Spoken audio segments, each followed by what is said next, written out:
It doesn't matter what you want. I will succeed, whether you like it or not. I am unstoppable. When will you learn that? When will you learn that?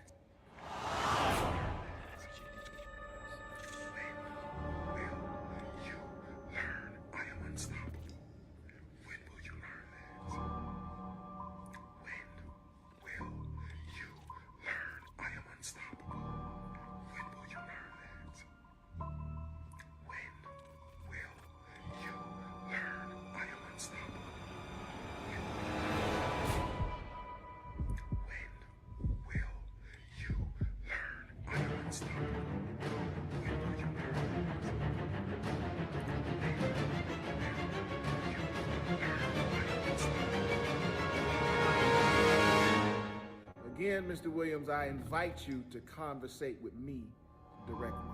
I don't do all this internet stuff. The problem is you're going after my family, you post my children, and then you mention my name. So you and I, we need to have a conversation.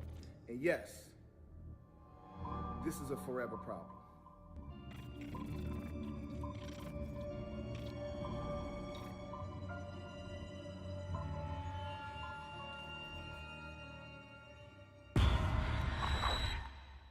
It's me, Darius Crooks, also known as your local scammer. You are, you gay, grown up in Chicago, you just end up being with a tribe of people. I don't know, it's really hard to explain. It might be different now, but when I was growing up, there were crews. We had people we hung with, right?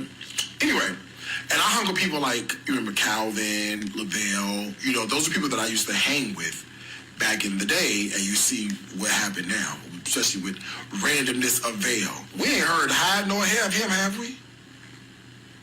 We ain't heard hide nor have him, have we? Come to think of it, let me not bring his name up, because let me tell you something. He probably, he ready to. Where's the expose? Where is the expose?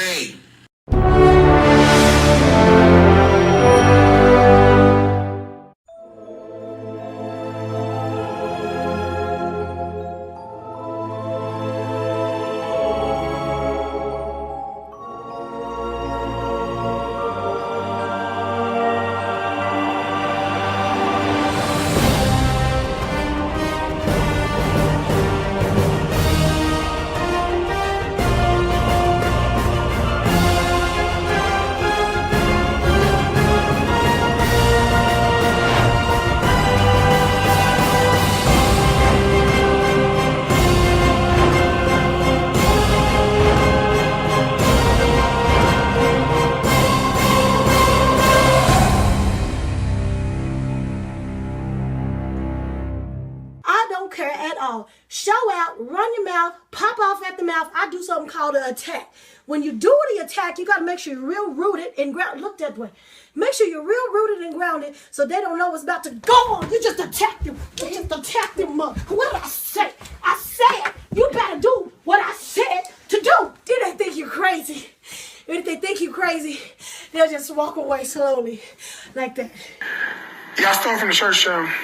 Then, okay, the first time I definitely remember stealing was I stole from this lady's purse, a teacher at school.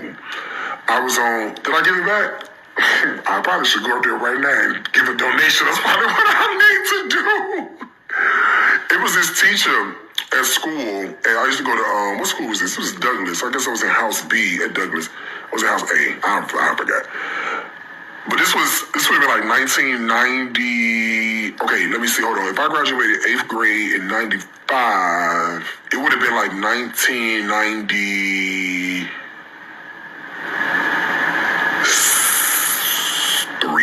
or something. Girl, that's so long ago. I can't remember shit. 30 years ago. Okay, that's how long ago this shit was. 30 years.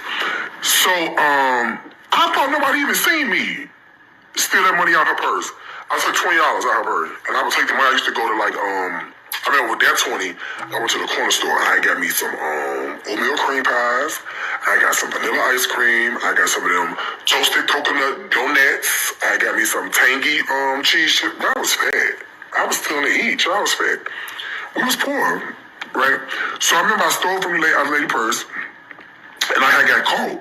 And I said, damn, how they catch me? Ain't nobody even seen me go in her purse. But they found me. I had to go to the principal's office every day. And call my mama. I got my ass toe clean up. So that was the first time. The second time I remember stealing was at the church. The third time, this is when I said, let's stop this. I came to my senses after this, after the third time. After the third time, I said, this is, the third time I got caught. I said, no, I can't do this. It was like more like organized crime. I could have got a RICO charge. Let me tell you what had happened. I had this job, right? I told y'all this before. I had this job. I used to work at Frank's Nursery and Craft in North Riverside. Third. I know. Girl, I was a kid. You kids do dumb shit because they kids. I used to work at Frank's Nursery and Crab. It was in North Riverside, right? It was like, when you go into North Riverside, you gotta go past the Best Buy, and then on the right-hand side, before you go to the mall, there's it was Frank's Nursery and Crab, right? And I used to, I was on the cash register. This is what I used to do. So let's say you come and you come to the register and you do your stuff, right? You be like, okay, I'm gonna cash out. Back then, the credit card, everything was separate. It wasn't the same. So what I used to do is if your bill was like $37.41, right? I would charge your credit card $41 and whatever the cent is, and then take the $10 out the grocery store. Out the cash register. Out the grocery store, Lord Jesus. Out the cash register, right? So I would probably make about between like $80 and $100 doing that a day. Girl, today, till I get somebody down to the accounting department, started doing a reconciliation. I thought you just started scamming. You a whole professional. I know, child. Somebody down to the accounting department started saying, "Wait a minute now, store number 672 look a little funny on the on the P&Ls." A day, child. I didn't do it like every day. It would be like, I'll probably do it like, if I ain't work, I was a kid. I wasn't working every day. I was only working like specific days. So I would only do it like, let's say if I work 3 days a week, I would do it like 2 days a week. I wouldn't do it the whole time. Yeah. But yeah, I did that. It's one of my fun. I'm not proud of it. Let me say I was proud of it. Oh God, we thank God for deliverance. Oh girl, please. I ain't the only person. This, you know what? This is the thing. It don't come up no more. This is as far as it come up. I guess I didn't get the one with the extra long handle on it. It's fine. This one, I like the spin mop. You ain't got to touch it. I twisted the pole. This is as far as it go up. It only go to 48. What's 48? 2, 4, 6, 8. That's 4 feet. This 4 feet tall. This about 4 feet. This about 2 feet. This 2 more feet. This tallest it go to 48. That's it. It's not meant for me. It's meant for Maria. I love this mop. Girl, it don't the fuck go up. Extendable telescope. 22 to 36 inches or 36 to 48. Bitch, you got 2 choices. 22 to 36 or 36 to 48. That's it. It don't go no fucking higher than that. Okay? Now, do you want the flow clean or not? What the fuck do the size of the mop got to do? Girl, twist. I have twisted. Girl, down, up, down, up, down, up.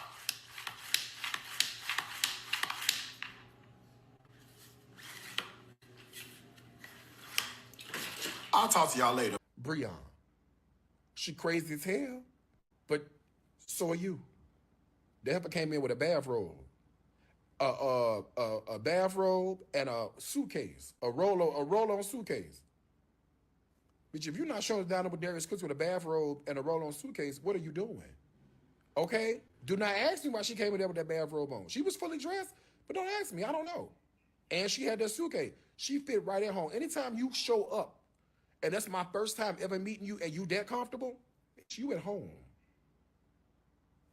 She ain't going nowhere. All right? Nowhere. I'm spirited about this Darius thing. You can't be up in here playing games with my Darius.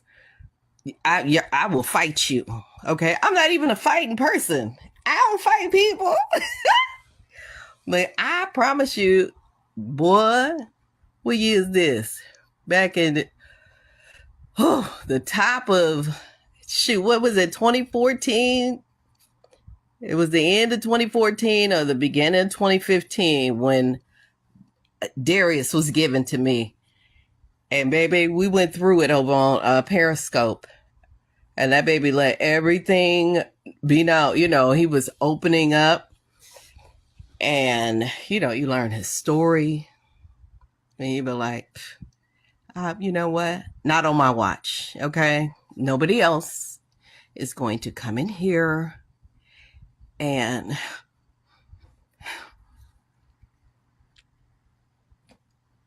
nobody's going to come in here and mess with my Darius.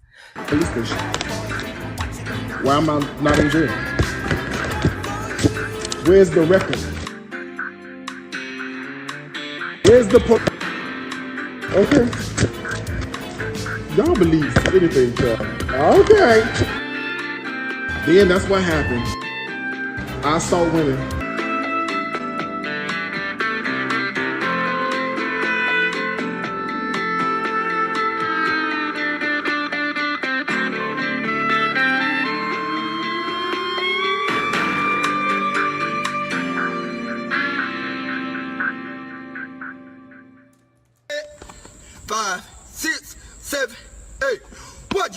So much, you must wake up and just make up stuff. Cause I just do not understand why every time you talk, you tell a quick lie.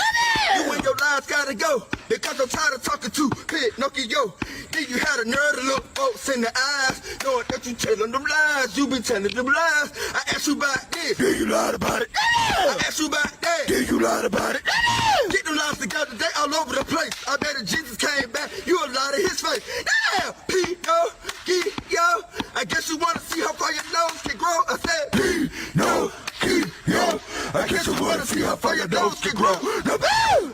Let's go, start telling all them lies, number one. Let's go, cause I don't believe nothing you say at this point. Cause all you do is lie, lie, lie, lie, lie, lie, lie, lie, lie, lie, lie.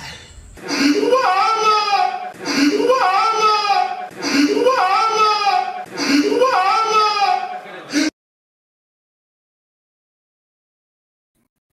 What's up, good people?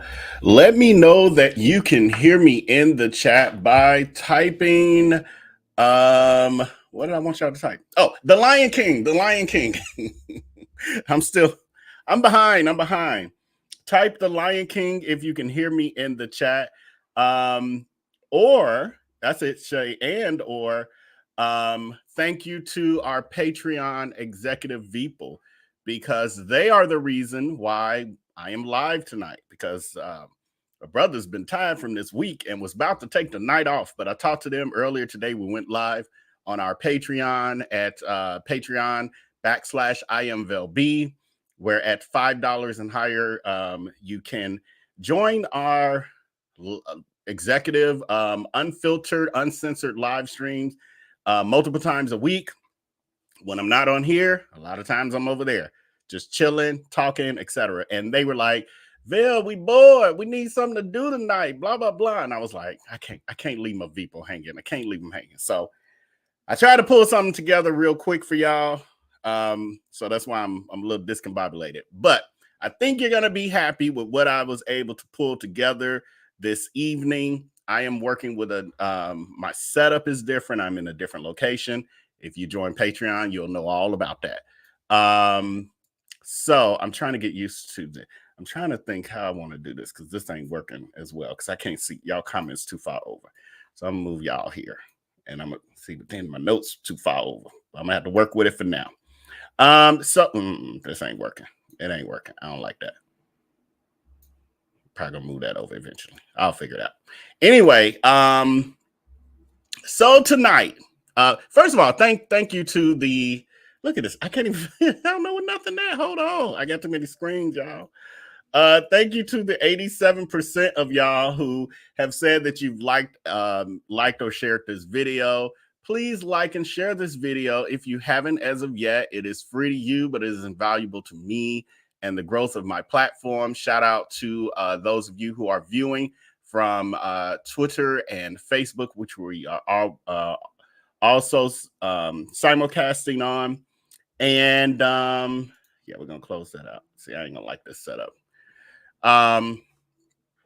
So tonight, what we're gonna do is I was made aware because I haven't really been on social media this week. I've been busy, but I have become aware through we have our Telegram group where our people can communicate with each other.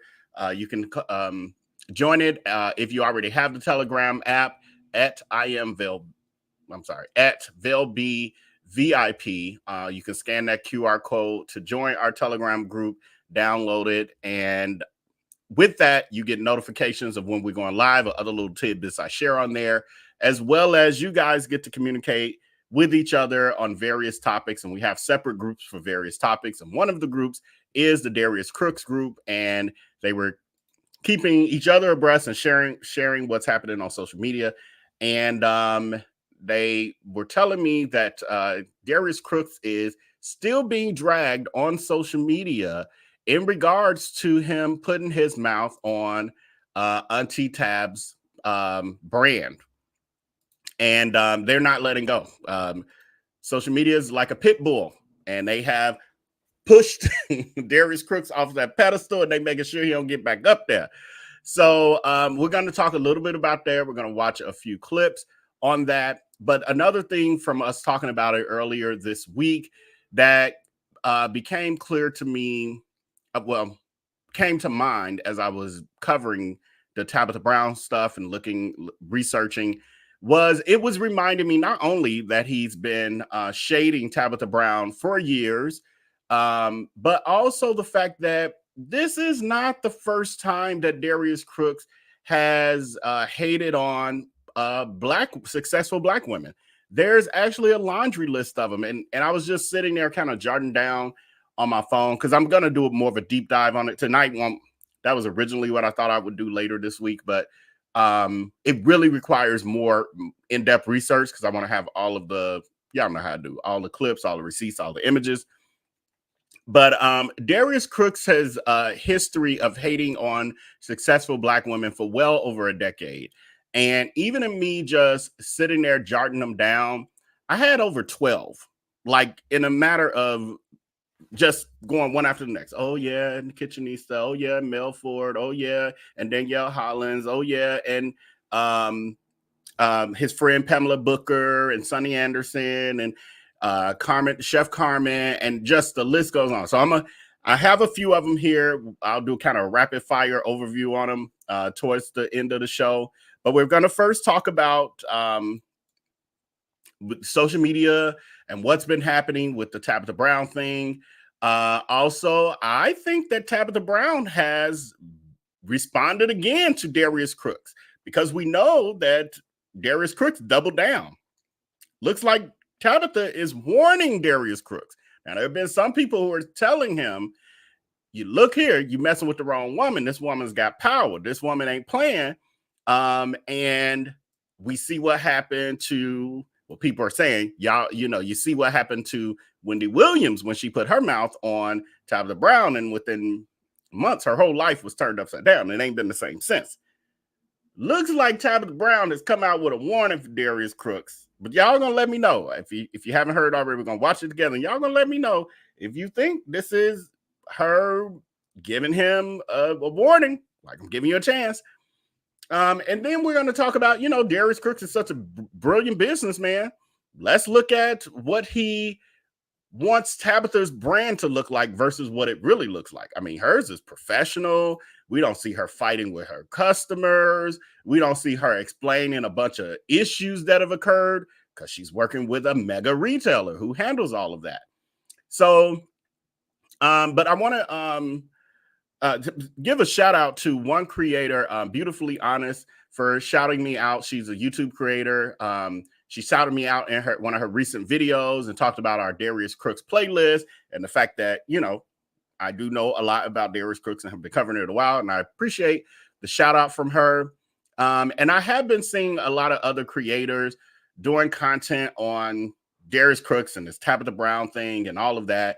And what I see is that although I feel like we need all hands on deck, and I'm very appreciative of everyone covering him because I feel the exposure is needed, the truth of exposing him is needed.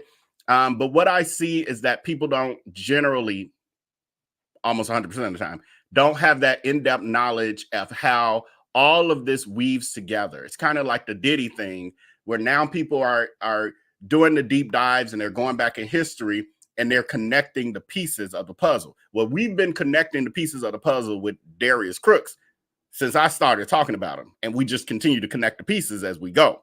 There's a lot of people who think that and cover it in a way that it's just these isolated incidents with Darius Crooks when it all ties together. And so we're going to continue to do that. But and when you want that deep dive, you want that to understand the nuances of all this, this is the place to be. So hit that subscribe button if you are new to this. And so one of the things that I wanted to touch on tonight, because I did mention it the other night, and I saw, as I watched the replay, I saw some comments when I made mention to Tabitha Brown saying that one of the issues with a person who has the nerve is that they don't have good family lives. They have trauma. They don't have good connections. They don't really have love in their life, et cetera, et cetera. And so I mentioned that this is very true when it comes to Darius Crooks. This is why I know she's talking about him. When it comes to Darius Crooks, he does have mommy issues. Again, because Darius Crooks is who he is. And what I've learned about him over the years is that it's always someone else's fault. And we watch it play out on social media time and time and time again. It makes it hard for me to know if his mom was really the issue, or is he just a little touch and he made her the issue. That I don't know, because the woman I met, his mother, who I met and talked to on multiple occasions back in the day, seemed fine enough. She definitely seemed like she loved her son. I don't know.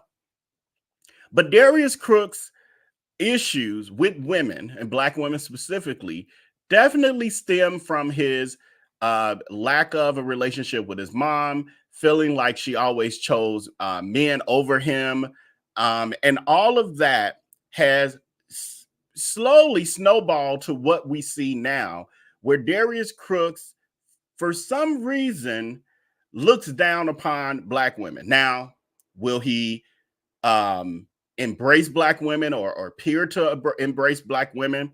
His following is 90% Black women. Yes, but he is fine with Black women when they are supporting him, when they are mothering him, when they are friending him, when they are doting on him. The problem with Black women is when they don't do those things to him, that's when he shows his true colors when it comes to women in general, and Black women specifically. And so we see that play out, and we're going to talk about some of those stories that we've seen play out over the years. One of the incidents that I've talked about, which I would say probably was my first awakening to him having issues with Black women in general, was when he was opening his Cupcake Gallery bakery. And when he was opening it and doing the marketing and all of those things, he put an ad out on Craigslist. And the ad that he put out on Craigslist was looking for models to take pictures with his cupcakes and, to build his marketing campaign around that. The advertisement that he put out specifically said that he was only interested in white women only. And he gave the age range, et cetera, et cetera. So there was some pushback that I was hearing. Now, I had nothing to do with it. He was running his business. I was a friend, and it was what it was. So I heard about this marketing campaign and this advertisement because of how many people we knew in common and the pushback that Darius Crooks was getting from it. Right. I see. Hold on. Let me bring the live chat. I see Renee saying the solo cup. Why are they popping on the screen? What happened? Uh-oh. We got some kind of glitch. The solo cup cupcakes. Right. The cupcakes in the solo cup. Some of y'all like, what? Huh? I can't be pulling everything. That's what I'm saying. Everything takes us down a rabbit hole. I got the pictures up. We just ain't got time to be pulling all that in. But this is when he had the cupcakes in the upside down solo cups with they were clear solo cups with condensation in them. See, it's Friday. It's Friday. Forget it. We pulling it. Because it's not fair to those of y'all who ain't seen it for us to be laughing over this.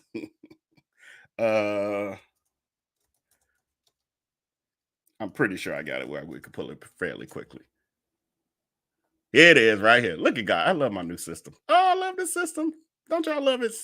Let me know if y'all love this new system. Should I share it? No, I'm going to do it this way. Hold on. Let me pull it in. This is how, so Darius Crooks ain't just started being generic.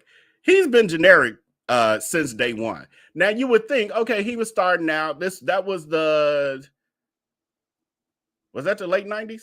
Yeah, that was, that was the early 2000s. So you give some grace. This black man, first time entrepreneur. He's starting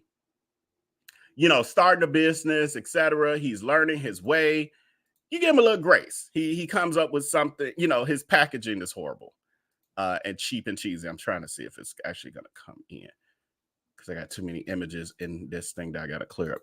Let's see if it'll come in.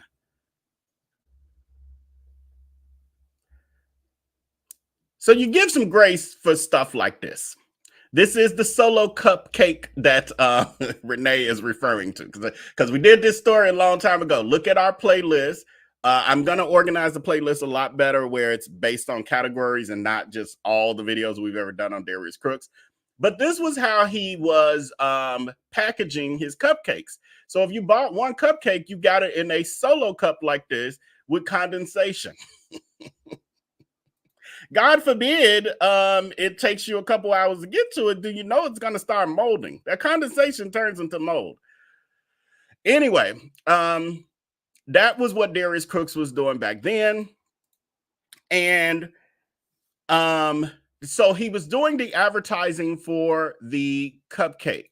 What I don't have is I don't have the actual photo shoot. I don't even know. I think he did the photo shoot. I can't remember 100%. But anyway, he was specifically saying he only wanted white women for his photo shoot. One of his female black supporters hit him up and she was like, I'm lost at the fact that you would only want white women when we are your base, blah, blah, blah. We helped you. Your investors are black, all of this. He goes on in his tirade because he can never admit when he's wrong. He can never take accountability. He's always right. Even when that was in his 20s, even that early on, he had an inability to admit when he was wrong or even apologize for offending people. So he goes on, and again, this is one of the classics over here because we've read the email exchange, etc. He goes on to tell the lady that he's advertising to white women because that is his customer base. And what black women don't buy cupcakes. He also said that black women, he was like, tell me a black woman who who has a husband who works a corporate job and she can stay at home with the kids. And during the day, she can go walking with her kids to the park and her dog with a $300 baby stroller. So he was saying that black women don't buy cupcakes. They can't afford a $300 stroller, and they don't have husbands who run the, who make enough money for them to work from home if they choose to, or be a stay-at-home mom. Black women can't do that. That's impossible. They all broken on welfare. That's him. That's where he's coming from, obviously. I don't agree with that, but that's where he coming from. So again, he created the Cupcake Gallery. Where's that? Over here, the Cupcake Gallery. Then the Uptown Pies. This was the scam part of that business, because this is the business that the investors helped build. Without without the investors, the 60+ investors that invested $2,000-ish a piece, he would have never been able to open this restaurant bakery, because he was unemployed. He had been fired from his last corporate gig. They gave him the seed money to be able to rent this location, to be able to buy, the basic essentials. It came with pretty much all the appliances and stuff. He didn't have to buy any of that. It came with that. Without their money, he could not have opened this establishment. When he got it open, he was lying, saying how successful it was. It was not. And the little money he was making, he was trying to keep. So in order to keep that money, he then created this business. These are not two separate storefronts. This is the same storefront, and it just has two sets of windows. So you walk in the main door here. Even for Uptown Pies, you don't walk in this door here. This door is permanently locked. That's the emergency exit. The main door is down here where you go in with the Cupcake Gallery. And you walk in there, and then you can end up on the side, which is just the dining area. Same registers. Everything is the same. He's selling the pot. Now, by the time he created this scam, he and I were not friends. We were falling out. Like, I wasn't hanging out with him and all of that. So I had never been up there by the time this happened. But what I was told, well, what I know is that he started to, because one of my best friend was an investor. So everyone's like, oh, he opened up another business within the business. So we're going to be making more profit. No, he told them that the profit that Uptown Pies made was not a part of this business. So he wasn't paying them profit. And he said this business, now, although on social media, he was saying how great the Cupcake Gallery was doing and the lines out the door and all that. I never saw that. Never once saw that as many times I went up there. But on social media, he was telling a different story, as he does still today. So he's telling his investors behind the scenes that the business is not really making money, that he's not breaking even. So some people were patient. He was playing games with them. Other people were like, in 90 days, you were supposed to start paying us disbursements from this. He then started paying some people when he could, and other people, and then I only got 200 of the 800 I owe you, all that. He's doing all of that. My friend was one of them people. That's how I know it was happening. But anyway, this was a part of this scam.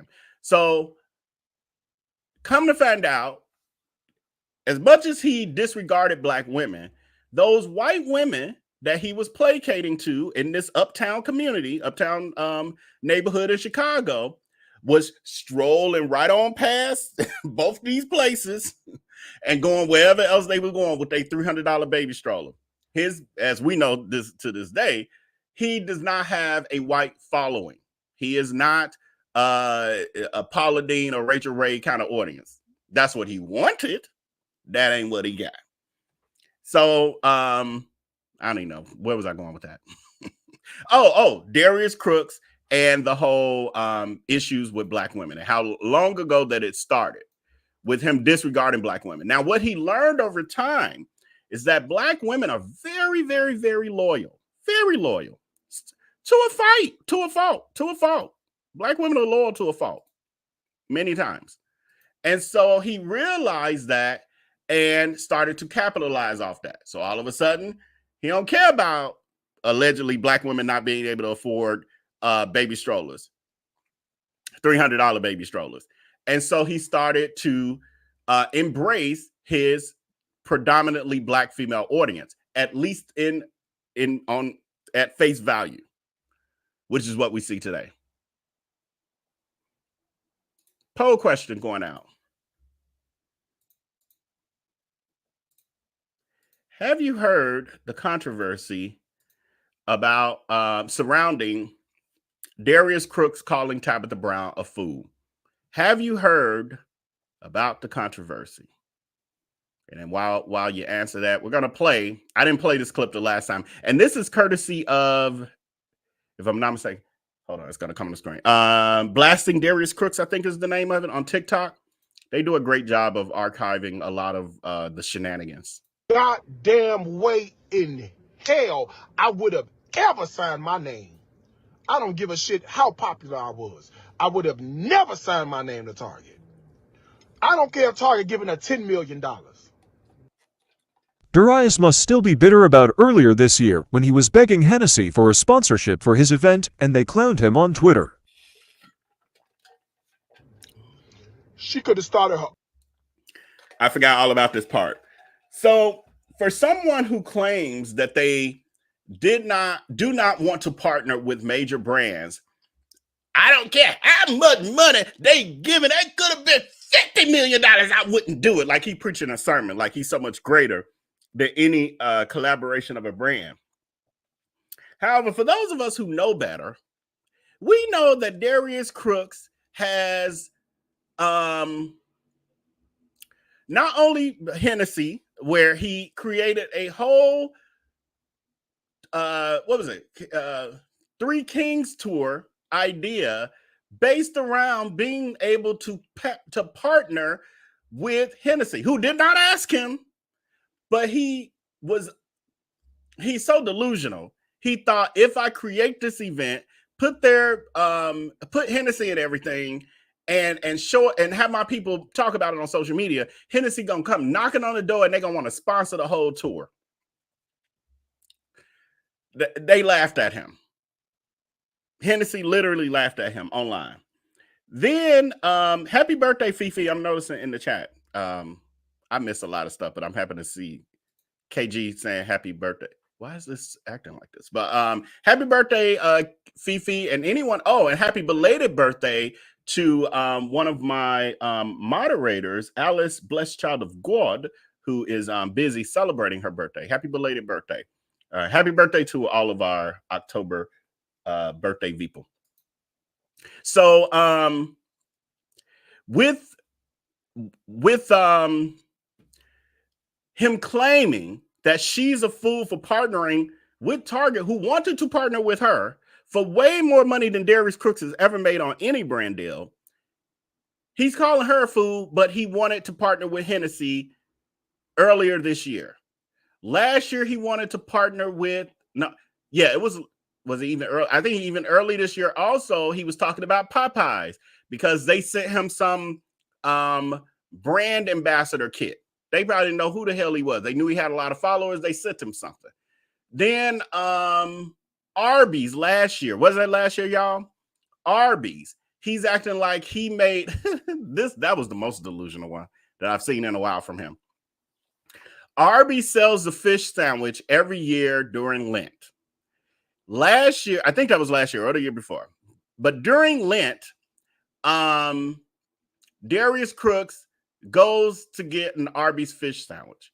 He goes online. He acts as if he's doing like a Keith Lee effect.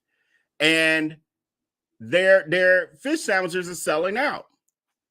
Darius Crooks tries to take credit for Arby's fish sandwich selling out. And they knew better. Everybody else knew better. But the flying ants did not know better. So they like, master, you got them selling out the Arby's fish sandwich. They need to sponsor you. Look at you. You got them selling out all over the nation. Meanwhile, he's gaslighting them because Arby only sells it seasonally, and it always sells out because they only do it once a year. So Arby's ignored. So he had, now this is where he actually asked his followers to reach out to Arby's. They did. They flooded Arby's. They were harassing Arby's. I wish I could remember. I don't have it handy, but I wish I could remember their response. But they also, I think they responded something to the effect of, "We're aware." They were like, Arby's, our master eating your sandwiches. And he's saying they delicious, and we going too because he's saying they delicious. Our master love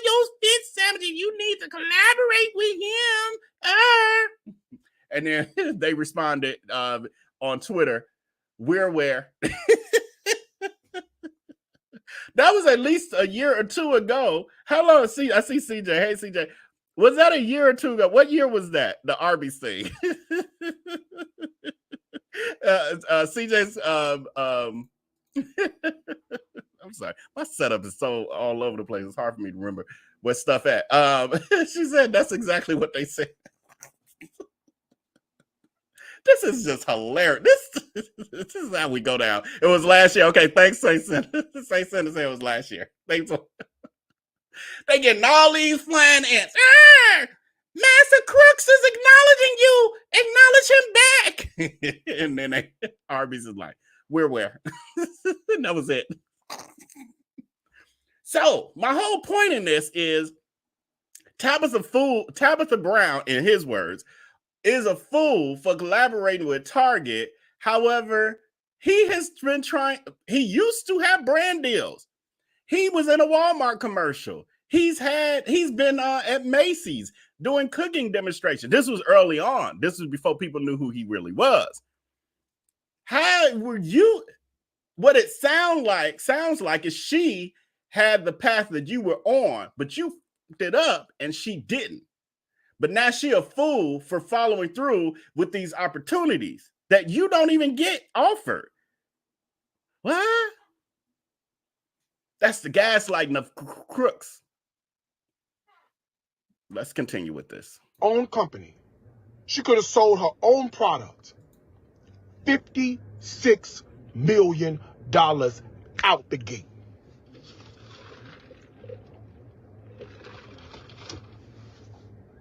There's no way. There's no way. There's no way in hell I would have ever. 20 million ain't even enough. This woman has the ability. All she had to do was create 5 cookbooks. $150 million in the bank. 100% hers. No middleman, no agent, no manager, nobody to pay but your labor and your employees. $150 fucking million yours. So let Crooks tell it, because he is the Temu version of online influencing. Let him tell it. She should have forewent having a major publishing deal, having 3 books out. 2 of them are New York Times bestsellers. Instead, she should have printed them at some local printer who is the one he uses, has, I think, is tied to the mob and has some kind of criminal investigation. I think the person, y'all let me know, y'all know it's too much stuff going on. Didn't his publisher go to jail? The printer that he uses, wasn't it some kind of controversy? I can't remember the details, but she should do that.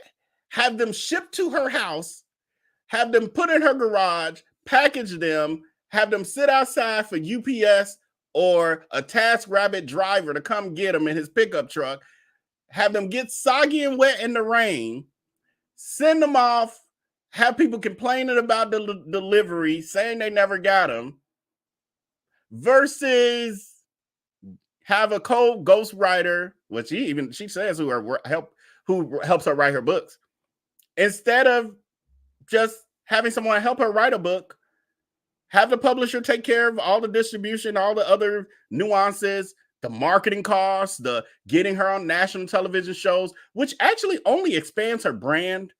Because when I started, even this week, just from this, I started watching old interviews of hers that I hadn't watched before. I watched her on Amanda Seals, The Breakfast Club, and a bunch of other stuff I started watching. Going down a rabbit hole with Tabitha Brown interviews.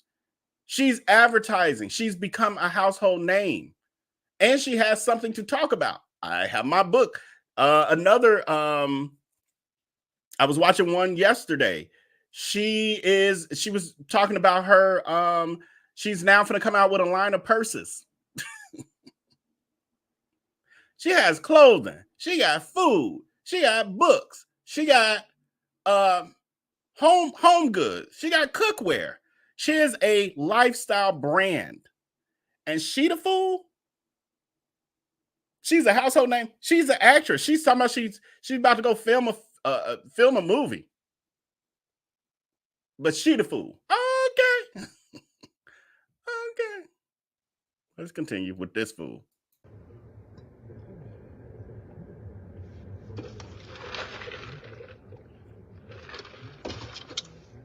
Couldn't have been me.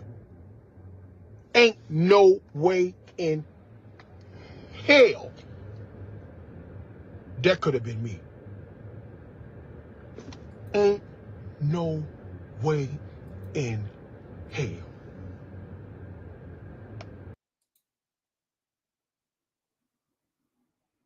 This is what your site looks like when you pocket 100% of the profits and don't have staff to do your graphics.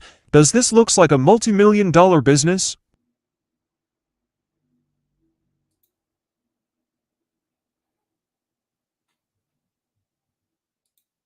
Darius claims he has a manufacturer in China make all his products, which is why the cost is so high, but Twitter users have found exact same items on Alibaba for a fraction of the price. Even with the 80% discounts, he profits up to 50% if he is purchasing the Alibaba products, like Twitter users claim.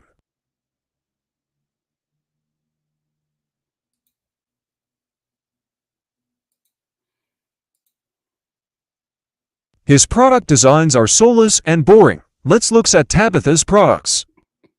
I was trying not to interrupt because I don't know when it's going to speak, but his products are soulless and boring. It's true, though. It's true. Because it's only about the money for him. Look at Ms. Brown. She is glowing from within. Elevated products. Customized products. You can't just beautiful, vibrant colors and...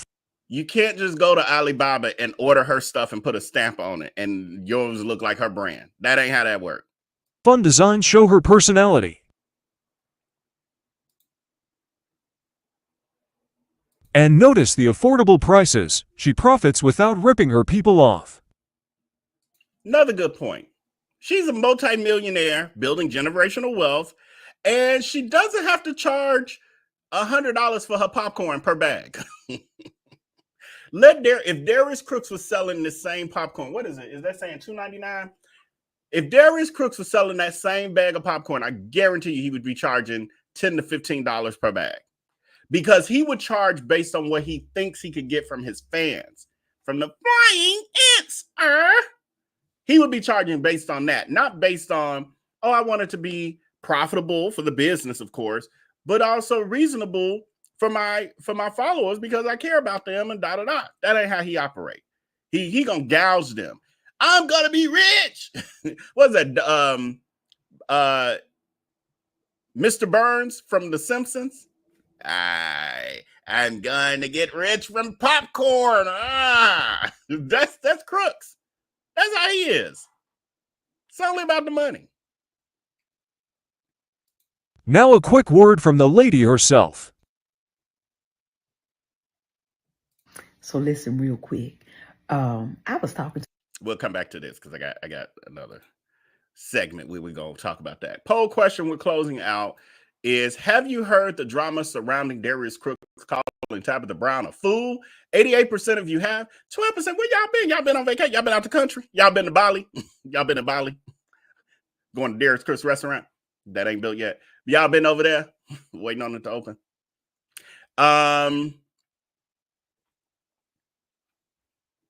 Oh, yeah. Now, earlier this week,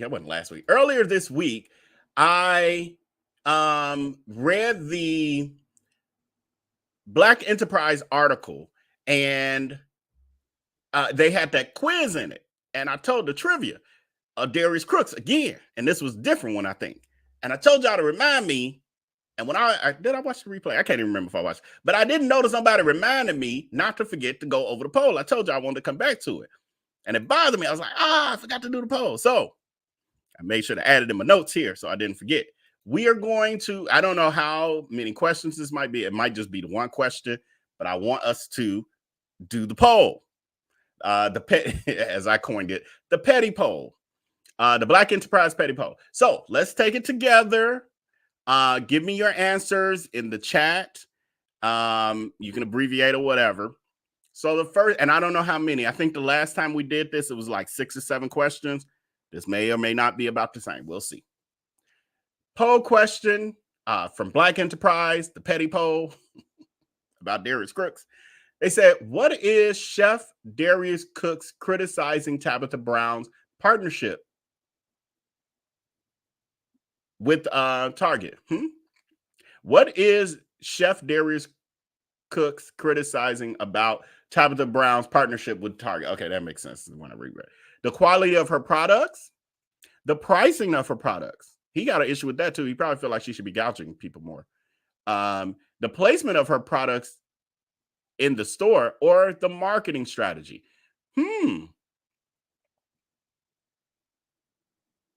Is the marketing or the placement of the product? Oh. Really, he's complaining she ain't making enough money. The quality, okay, it's not the quality. It's not really the pricing. He's talking about her getting the money. The placement of her, but he did mention the placement. He didn't talk about the market. So I'm going to go with the placement of her product. What are y'all saying? Y'all saying marketing. Everybody saying marketing. See, I was struggling between placement of her products and the marketing. See, last time I went with y'all got it. Y'all made me get a wrong answer. C. Look like the majority of y'all are saying the placement. So I'm going to go with placement. We only can do one. Some of y'all talking about all the above and marketing and placement. We cannot do that. We can only answer what's here. So we're going to go with, it look like the placement. So we're just going to go. Oh, no, it look like marketing. How did I jump to? Y'all saying more y'all saying marketing, but I feel like it's placement rather. Because he's like, and it's going to be on the bottom of the shelf. Right. I'm going with you, CJ. CJ said, because he said the bottom of the shelf. It's placement, y'all. Well, let's see. I think it's placement. I'm going to go with my answer. And those of you who agree with me. We was right. We was right. We was right. Why I want my business? What you want my business for? I'm only 35. Definitely a male. How well give up the Citibank, City? I don't know. I don't use them. Can we skip it? Nope, we can't skip it. I'm gonna give them a high score just because I don't know no better. Okay, here we go. How many categories does Tabitha Brown collection? Am I just reading? How many categories does Tabitha Brown's collection with Target include? Okay. How many categories does she have? 3, 4, 5, or 6? I'm saying 5. I'm saying 6. 5, 6. Meanwhile, Darius is hawking 2 lines: Crockpots and Dildos. Those is categories: Crockpots and Dildos. Is he still doing the Be a Snack adult toy line? I don't think so, but I haven't looked into it to make sure. Okay, let's see. This gets a little harder because let's see, 5. Look like 5 is winning. Okay, we're going with 5. Y'all was right with 5. What type of products are included in Tabitha's collection at Target? Electronics, clothing, kitchenware, furniture. Don't she have both kitchenware and clothing? What type of products are included in Tabitha Brown's collection at Target? So wouldn't clothing and kitchenware be correct? And then she say I saw an interview where she said, and I got furniture. I don't know if it's not out yet. Again, Darius Crooks cannot compete with what this lady got. Okay, let's just go with kitchenware because we know we got that. But I feel like the clothing, she got clothing too, right, y'all? It won, whatever. According to Chef Darius Crooks, what could Tabitha Brown have done instead of partnering with Target? Close her business like he did? Multiple businesses, every business except for the current one? Should she have closed all of her businesses as Darius Crooks does? That's his successful business model. close them and walk away. No, walk away. Don't even bother closing them. The Carolina Pound Cake probably still got them baking pans that he claimed that Palmer stole still in there. The Cupcake Gallery on the north side of Chicago still had the curtains hanging up, the stuff on the counter. He just walked out, never came back. He says she should have sold her products through her own brand, collaborated with a different retailer, or launched a cooking show. She'll probably have a cooking show next. Knowing Tabitha. Right. Sold her products of her own brand. Yeah, that foolishness. Poll question is, how did Chef Darius, I'm finna quit saying that because that's ridiculous. How did Darius Crooks describe Tabitha Brown's decision to partner with Target? Did he say it was wise, which it was, foolish, which he is, innovative, which he is not, generous? He's never known that. Of course we know, foolish. And then what was the general reaction to Crooks' statement about Tabitha Brown? Was it mostly positive, mostly negative, indifferent, or supportive? Were people dragging him a little bit, dragging him a lot, could give two Fs about anything he has to say? Or were they doing flying ant behavior, coddling him? We know it was, it's mostly negative. Yep. Question, what does Chef Darius believe Tabitha Brown could have achieved with her following? Sold more products independently, gained more social media followers, partnered with more retailers, increased her television appearances. We know that he feels like she would have sold more products independently out of her garage like he did in the beginning. Or out of a condo warehouse in Atlanta. His little warehouse couldn't even hold her 5 categories and more. We got 7 out of 7. Look at us. Look at us. See how well we work together.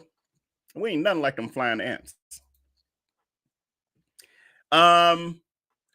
Also, when it comes to Tabitha Brown, another thing that she has that Darius Crooks doesn't have, and I can't think of a time that I've really seen it, and that is being promoted and having other major public figures, celebrities, influencers promote his products.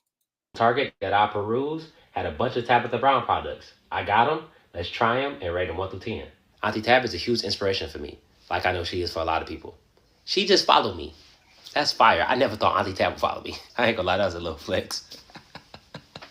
Sky Jackson followed me too. I ain't gonna do that. We ain't gonna do that. God is amazing. I've been very busy and I've been meaning to shoot this video for like a week. So I completely forgot how much all of this costs. Let's try it. Vegan, sweet and salty, organic popcorn. Everybody been talking about this, and I mean everybody. I don't know if this exact flavor they've been talking about, but I know they was talking about the popcorn. You gotta get Auntie Tab popcorn. Auntie Tab popcorn is so good. I believe you. I believe it, but let's see. To me, it smells real good.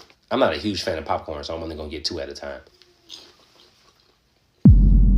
It's sweet, it's salty, just like I say. It's like a kettle corn mixed with a movie theater popcorn.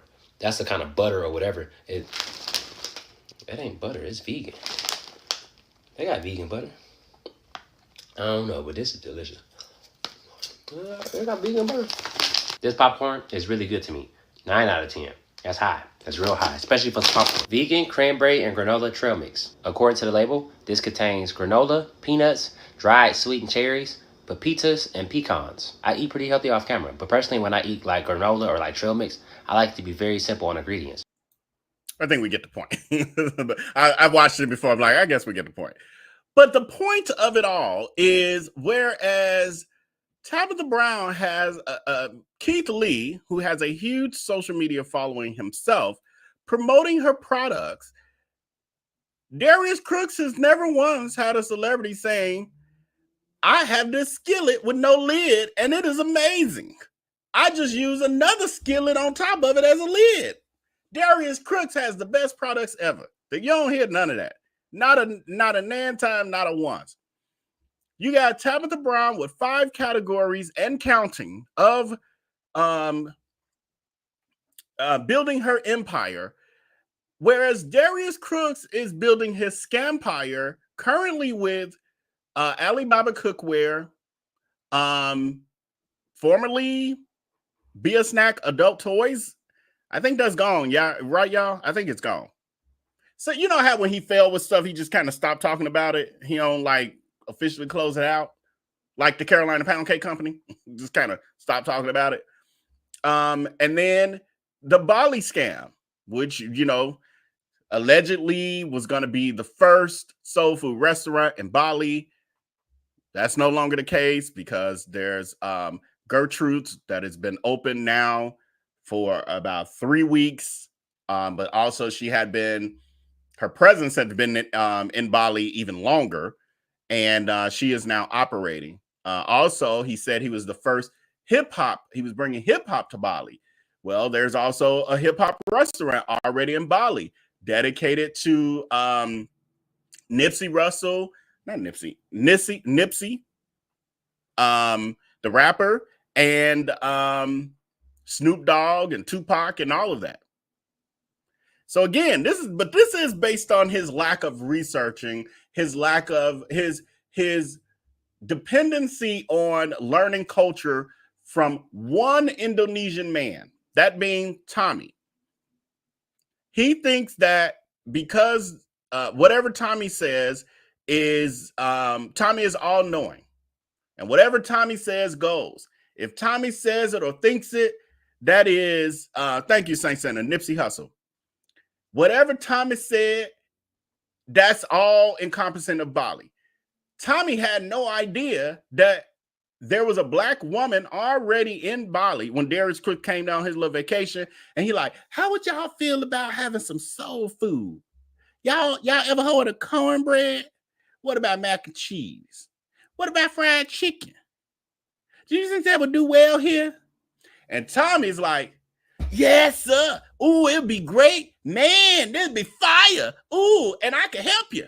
And so Darius Crooks goes blindly into it, signs a 25-year contract. Why am I going down this road? Because we ain't talking about Bali today. But everything is a rabbit hole. It just leads us down and down and down. Anyway, long story short, Darius Crooks, after signing the 25-year land lease, starting the process, looking for contractors, et cetera, he finds out that there's a black Bali group that meets up and they do card parties and they hang out, et cetera. So he finds out about it. He goes to an event. He's bragging, I'm about to bring the first soul food restaurant to Bali. I'm rich. I'm from America.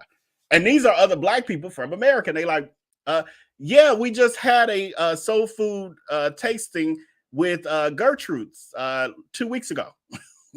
she been doing this here. She's actually going to be opening soon too. Then his thing was, well, she ain't got no land, so we still the first. She ain't got no brick and mortar. We still the first. Until she was open. now she open. He's still ignoring it like she don't exist. Then he jumps to, well, we bring in hip hop. We a hip hop soul. There's Indonesian man who opened a Nipsey Hussle inspired restaurant, and then he got other rappers there or whatever too. But I think it's called Nipsey's, if I'm not mistaken. We're gonna do a show on that, so I've been holding that content. So we will, because it's time to do another Bali deep dive. Do you want poll question? Just make sure, because I don't want to waste my time if y'all not interested. Some of y'all might not be interested in talking about Bali no more. Do you want, because there are updates, want another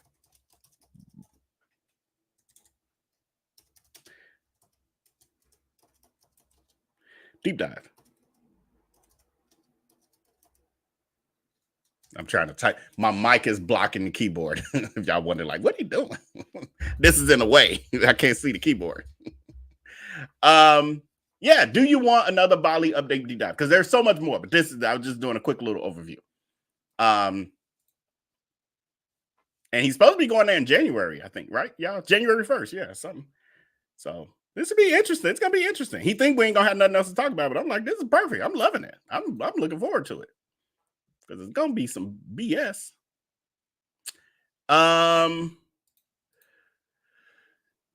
So we saw Darius Crooks dragging Tabitha Brown, calling her a fool for her successes that he can't compare to. And then we know that Tabitha Brown, and I'm going to replay it just for those of you who may not have seen it, just to refresh our memories. Tabitha Brown responded with a afternoon TSA saying, baby, some folks only got the nerve to talk junk. And that's why your success gets on their nerve. She says, don't let folks get to you. And for the folks that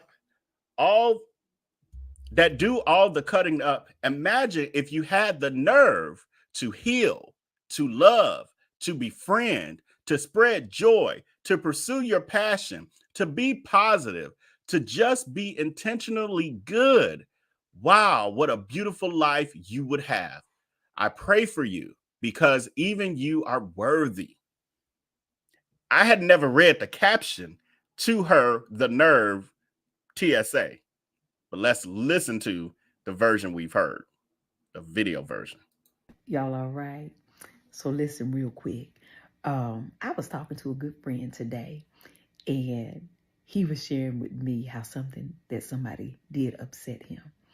And he was like, honey, and they had the nerve to say what they said, right? And so I told him, I said, you know, some folk, that's all they have is the nerve. Honey, they only have the nerve to say foolishness. They only have the nerve to talk about folk. They only have the nerve to look down on folk. They only have the nerve to complain. Some folk, that's all they got is the nerve. And that is why your success get on their nerves. Your happiness get on their nerves. Your joy get on their nerves. Honey, your family and your home get on their nerves. Your job, your career, it gets on their nerves because that's all they got. They spend so much time complaining and having the nerve to speak on other folk that that's all that they have gotten left is their nerve. So baby, don't spend your time letting them type of folk get on your nerve, okay? That's all they got. But you have so much more. Honey, they have no integrity. They have no loyalty. They have no joy, no love, no compassion. They don't have a good family life. They don't have good friendships. That's why they're so focused on other folk. That's why everything get on their nerve. And that's why that's all they got left. It's the nerve to cut up and act a fool. Don't let them folk get to you. All right? Very good. I love you. Now, go about your business. Have the most amazing day. But even if you can't have a good one, don't let nobody get on your nerves, okay? Don't you dare go messing up nobody else's here. I love y'all. Bye. Poll question, we're closing out. Do you think that Tabitha was talking about Darius Crooks in this video? I'm glad to see. See, this is why we gotta get together more often and commune together and share the receipts and all of that. Because when we went live earlier this week about this, it was, oh shit, it just changed. I'm sorry. the flying answer showed up. They're like, he's live. Ah, they'll be live. And they just came in the poll. Boop. No, it wasn't about our mess. I'm sorry. We had 100% who said that was about Crooks, and then it immediately, as soon as I started talking, it changed. So there are 2% of them here tonight. Welcome, Finance. Welcome. Y'all know I love y'all too. With the love of God. Because that's about all I got for y'all. That's about all I got. If you don't know, Tabitha Brown, everything she said applies to Darius Crooks, literally. And on top of that, she has another response. So if this second response ain't clear, I don't know what to do for y'all. Ain't nothing I can say or do. No matter how many receipts I show, y'all to just, have fun. Other poll question that we had about Bali. 96% of you are saying yes, you want a Bali deep dive. So I'm gonna work on that in the next week or two. We'll definitely do that, and I'll make sure it's like a real good deep dive because there's so much we need to catch up on. And then I saw Saint Center, I think, saying he moved it up to November. Is that what you're saying? So he's leaving now in November. Why is he leaving so quickly? Is the feds on him? Did he get word that the feds are closer? Interesting. Very interesting. So this was Darius Crooks' response after Tabitha Brown put out her response to the foolishness, and all the flying answers. Master, did you see Tabitha Brown? She said some stuff, and we know it don't apply to you, but people saying to do. Did you see it, Master? And for those the 2% of you who are saying it wasn't about Darius Crooks, why he replied about it then? Why your other flying colleagues, why they even bring it to him? Ask yourself that. Things to make you say, Did you see Tabitha's video in post? I actually do not follow Tabitha Brown at all, so I have no idea.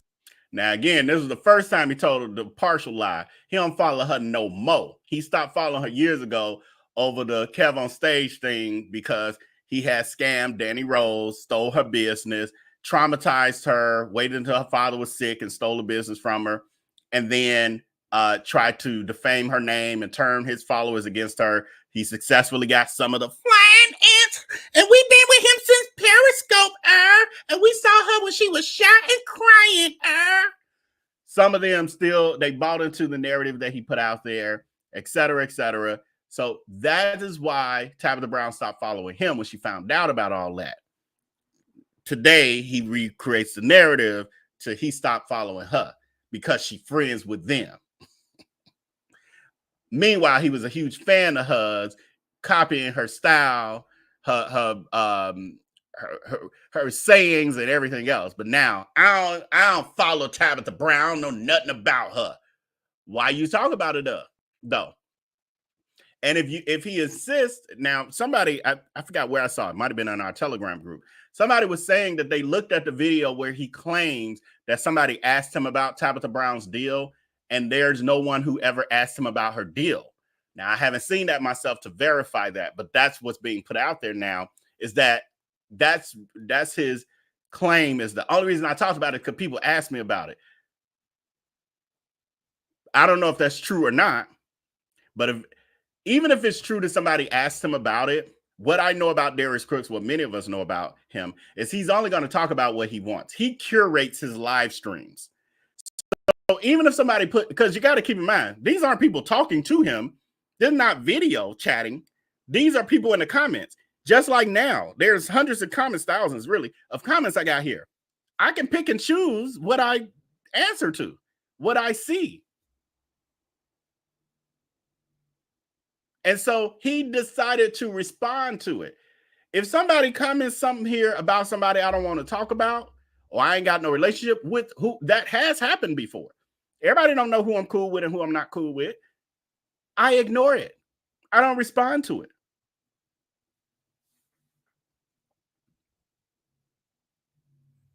So the fact that he responded to it means that he wanted to talk about Tabitha Brown.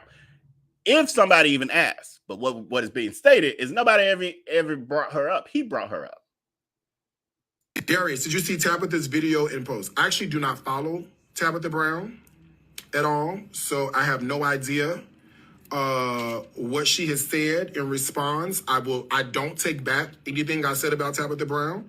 I'm not backpedaling, nor am I pussy popping on what I said. If you want to know what I said, you can watch the video. But essentially, I said that if she would have did this on her own, she would have made a lot more money. I'm not backpedaling on any of that. I'm not backpedaling, nor am I hating on the woman. So, what I stated was a matter of fact. With 4 million followers, or however many followers she had, if you sold one air fryer to 1 million people at $65, that's $65 million. I don't have Twitter. I'm not on Twitter. I don't have Twitter. So, and also as a matter of practice, as a popular content creator, I also can't search out and respond to everybody who has anything to say about me. I mean, I'm sorry.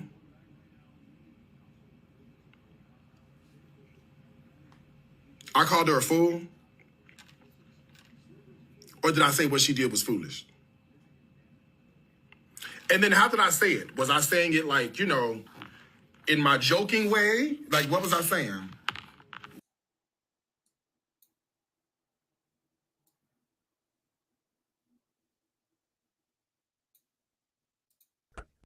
She a fool for doing it. There's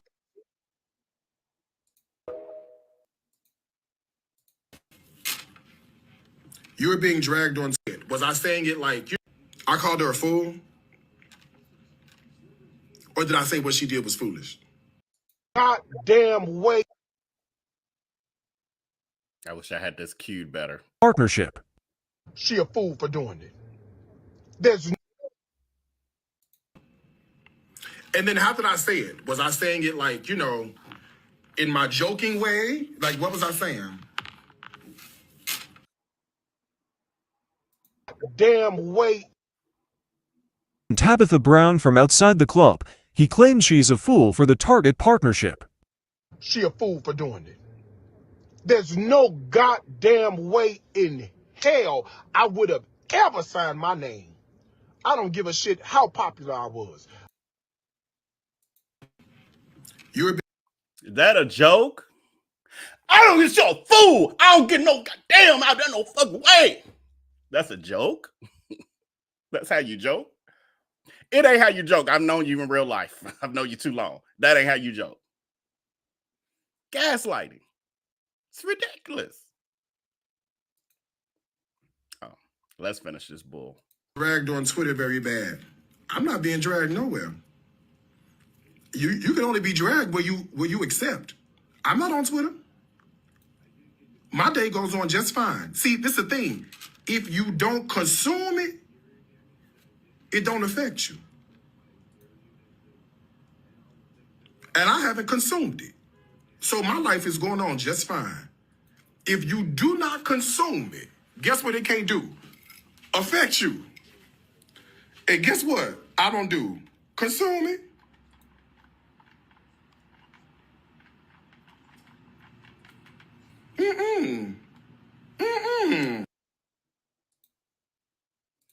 Ridiculous.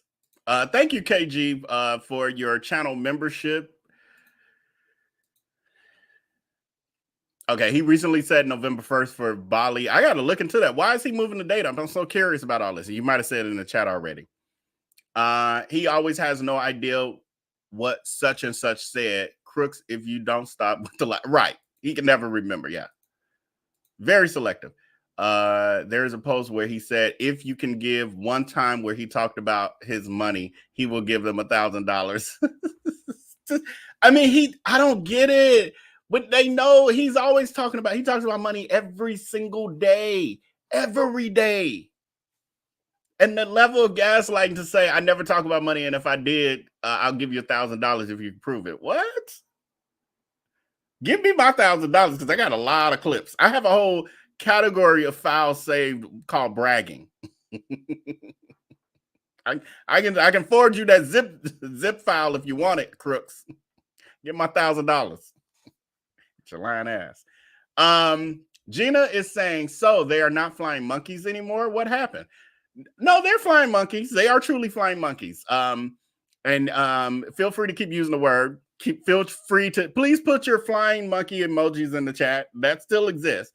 However, I have chosen, because some people, and this I've talked about this in depth a multitude of times on Patreon. That's why you should join Patreon, patreon.com/IAmVellB. That's where we have these kind of conversations. They are already very aware of why I have switched it to flying ants, because some people still can't get over the monkey part of it, even though it literally comes from the Wizard of Oz and the flying monkeys who did the bidding for the Wicked Witch, et cetera, and they're mindless. And it also is a technical term that talks about how people follow someone blindly and do their bidding to harass people and celebrate the master, for lack of a better word. No matter what they do, they're always right, etc. So it's literally a clinical term, but everybody don't get it. And some people just coming in and out and they like, oh, you calling people monkeys? I don't like that. So I just started saying flying ants. Tired of the conversations. But y'all can keep saying flying monkey because that's the behavior. Okay, so then we have Darius Crooks being wrong, loud and wrong, and doubling down on the whole Tabitha Brown thing, on what he said about her, I should say.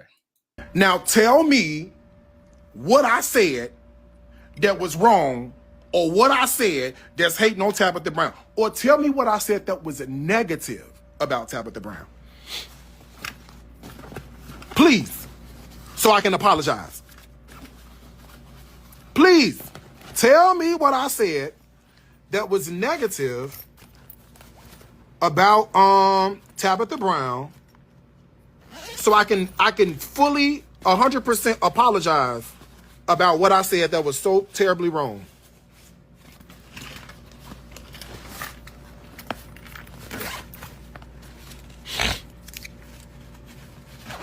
I love to hear it. I love to apologize. I would love to. Tell me what I said.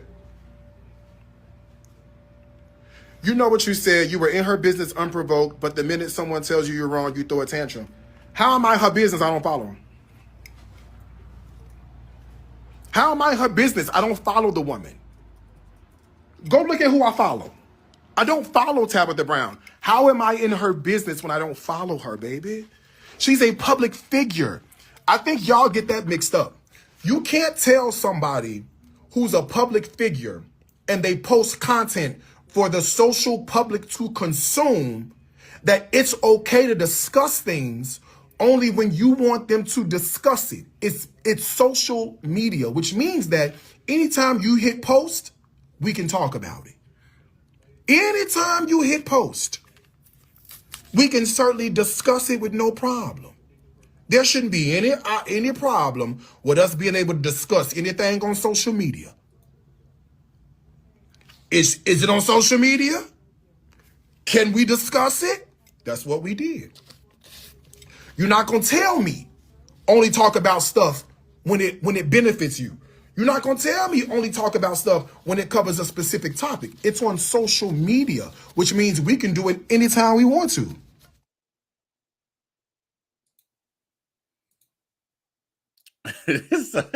He gaslights so much. I literally tuned out everything he was on. I was reading y'all comments and I have no idea. What was he talking about? I know I pulled the clip and I did watch it once, but what was she saying? I don't know. I don't know and I don't care. Hey Sock Snob, oh, it won't show up. Put your channel name, put your channel link or name in the chat. I saw you were live when I was prepping for the show, so I couldn't get engaged, but I'm gonna watch your replay after. And follow Sock Snob. He has a YouTube channel, and I'm forgetting the name of it. Forgive me, friend, but put it in the chat. Yeah, follow our VPL, executive VPL Sock Snob on his YouTube channel. Also, thank you, Thelma Jordan, for the super sticker. I really appreciate you for that, friend. Says there should be a poll on whether they are flying monkeys or ants. So I come as close as I can and put out the poll question. Should I continue using the term flying monkey? Because there's a lot of controversy. I didn't expect it. I kind of was like, I'm gonna just stop saying it because I don't want, just whatever. Let's just keep it clean. Don't want to offend, but 90% of y'all are saying, 91% of y'all keep using it. I mean, you can't make everybody happy, and it's like 90. If it was like 50-50, I probably would just say, okay, I'm gonna stay, stay neutral. But the flying monkeys, monkey.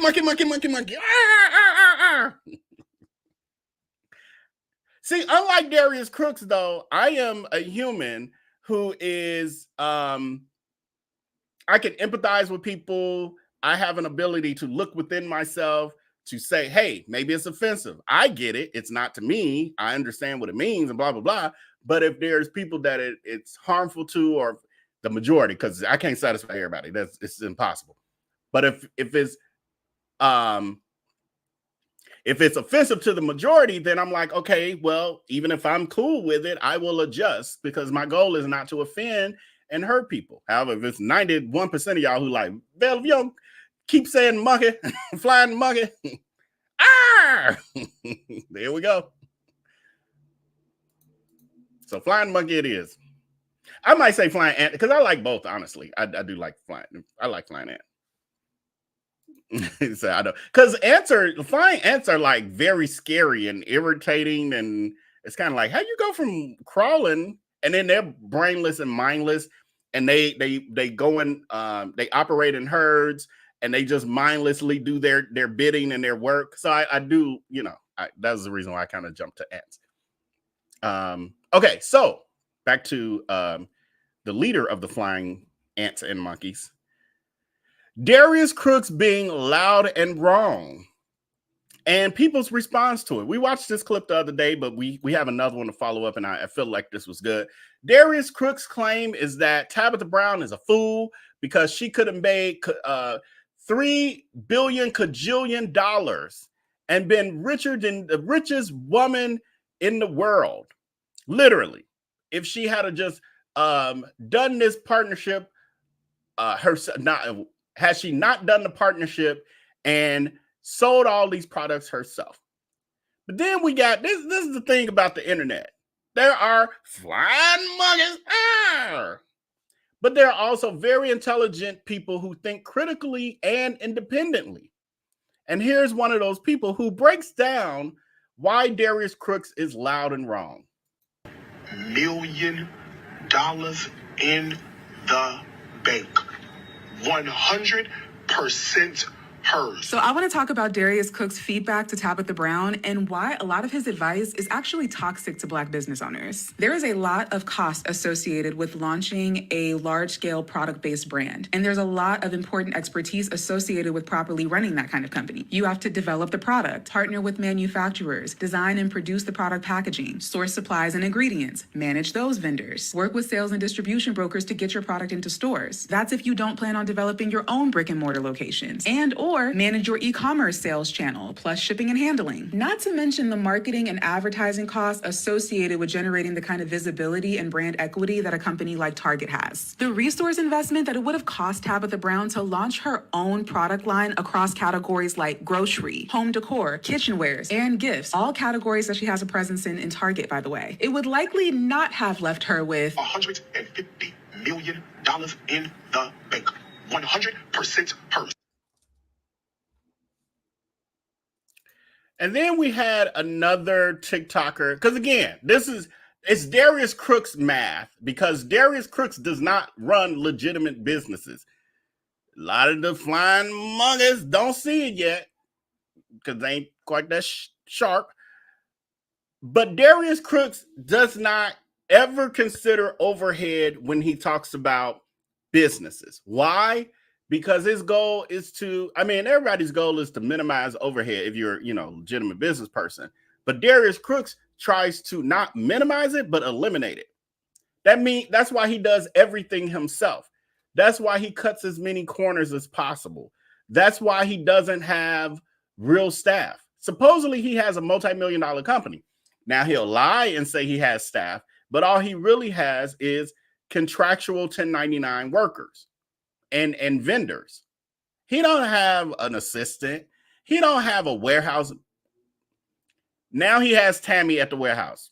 Now I think he called her a warehouse manager, but I don't feel like Tammy worked full time just based on what we see. But he doesn't have to have this empire. He doesn't have a staff running this. He hires day labor. He hires per need. He's contracting out for everything. And we know he's avoiding taxes too, because he admits that he basically deducts everything possible. And so he lives all his expenses through the business. that's a problem in and of itself.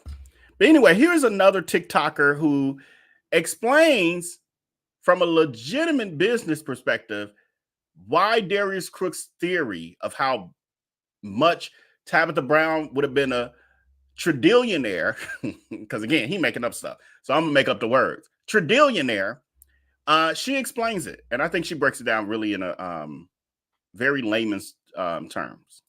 All right, my business owners, I got a question for you. Would you rather make $56 million or $5 million? I'll answer it for you. It's a trick question. So if you've been following this Darius Crooks and Tabitha Brown little controversy thing, I'm not getting into all the drama of it, but what you'll find is that was actually sort of the question that was raised in that, if you were listening to it. So basically what he was saying is that the deal that she made was foolish. It was not a good idea. It was not a good deal. And he said it wasn't a good deal because if she had just gone out on her own, that she could have made $56 million. And what he said was that if a percentage of her followers purchased the product at $50 or whatever, that it would be $56 million. It was some rough estimate versus maybe the $5 million that she might be getting in the deal from Target. Now, when we put this into perspective, when she's getting this deal from Target, they're doing the manufacturing, they're doing the distributing, they're doing, they might be doing some of the marketing from the Target perspective. She's doing some stuff from her brand, but from the most part, they're assuming a lot of the risk. They're assuming a lot of the cost of it. And what she is getting is money for licensure to use her name or however the contract is. We don't know all the details on the contract, but what we know is that basically she's getting a portion of the money, and she is not responsible for doing all those other things. Now remember, those things come at a cost. So now let's say she decided, no, I'm not going to take this deal, right? Which might be the right decision. We don't know. But if she decided that she wanted to go the route of manufacturing her own stuff, so I'm gonna do it on my own from beginning to end, you're assuming all the risk, all the costs of that, right? And the time that's required to do all those things. Now, remember what that means is that when we're talking that $56 million that Darius talked about in his video, that is revenue, okay? Now, the money that is going to her when you're talking about things that might be licensing, a lot of that money, most of that is profit. Meaning the margin on that is a lot higher because they're doing the overhead work and she's getting the money from it. It's kind of like when we all do affiliate, right? Is the company is selling, they're shipping, they're doing all of that, and you're getting a portion. That portion may only be $3, right? But you didn't have to do any of that work to get that $3. So that $3 could be purely profit for you. So now what's happening in this is he's saying that her deal was dumb because she is foregoing $56 million to get $5 million. However, if she had gone through it from beginning to end, $56 million might have yielded her $2 million in profit after she paid for manufacturing, inventory, overhead, all the things, right? Because that's a top line number. So when you are making decisions in your business, when you are looking at yourself and maybe even comparing yourself to other people in your industry, make sure that you're doing a top line to top line or bottom line to bottom line comparison. You cannot compare somebody's top line, somebody telling you they made $50,000 a month doing something, and for all you know, they spent $51,000 to get there. And you're all excited following them, putting them on a pedestal because they made $50,000 when that's top line, that's revenue.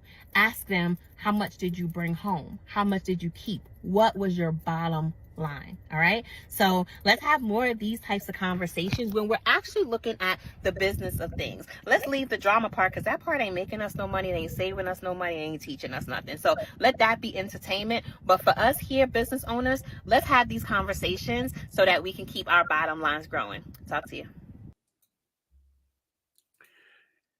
A common sense approach to the conversation.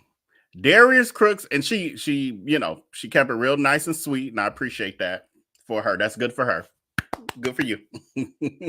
She kept it real nice and sweet, but what she was calling out was how Darius Crooks is like, I just made $1 billion over the weekend.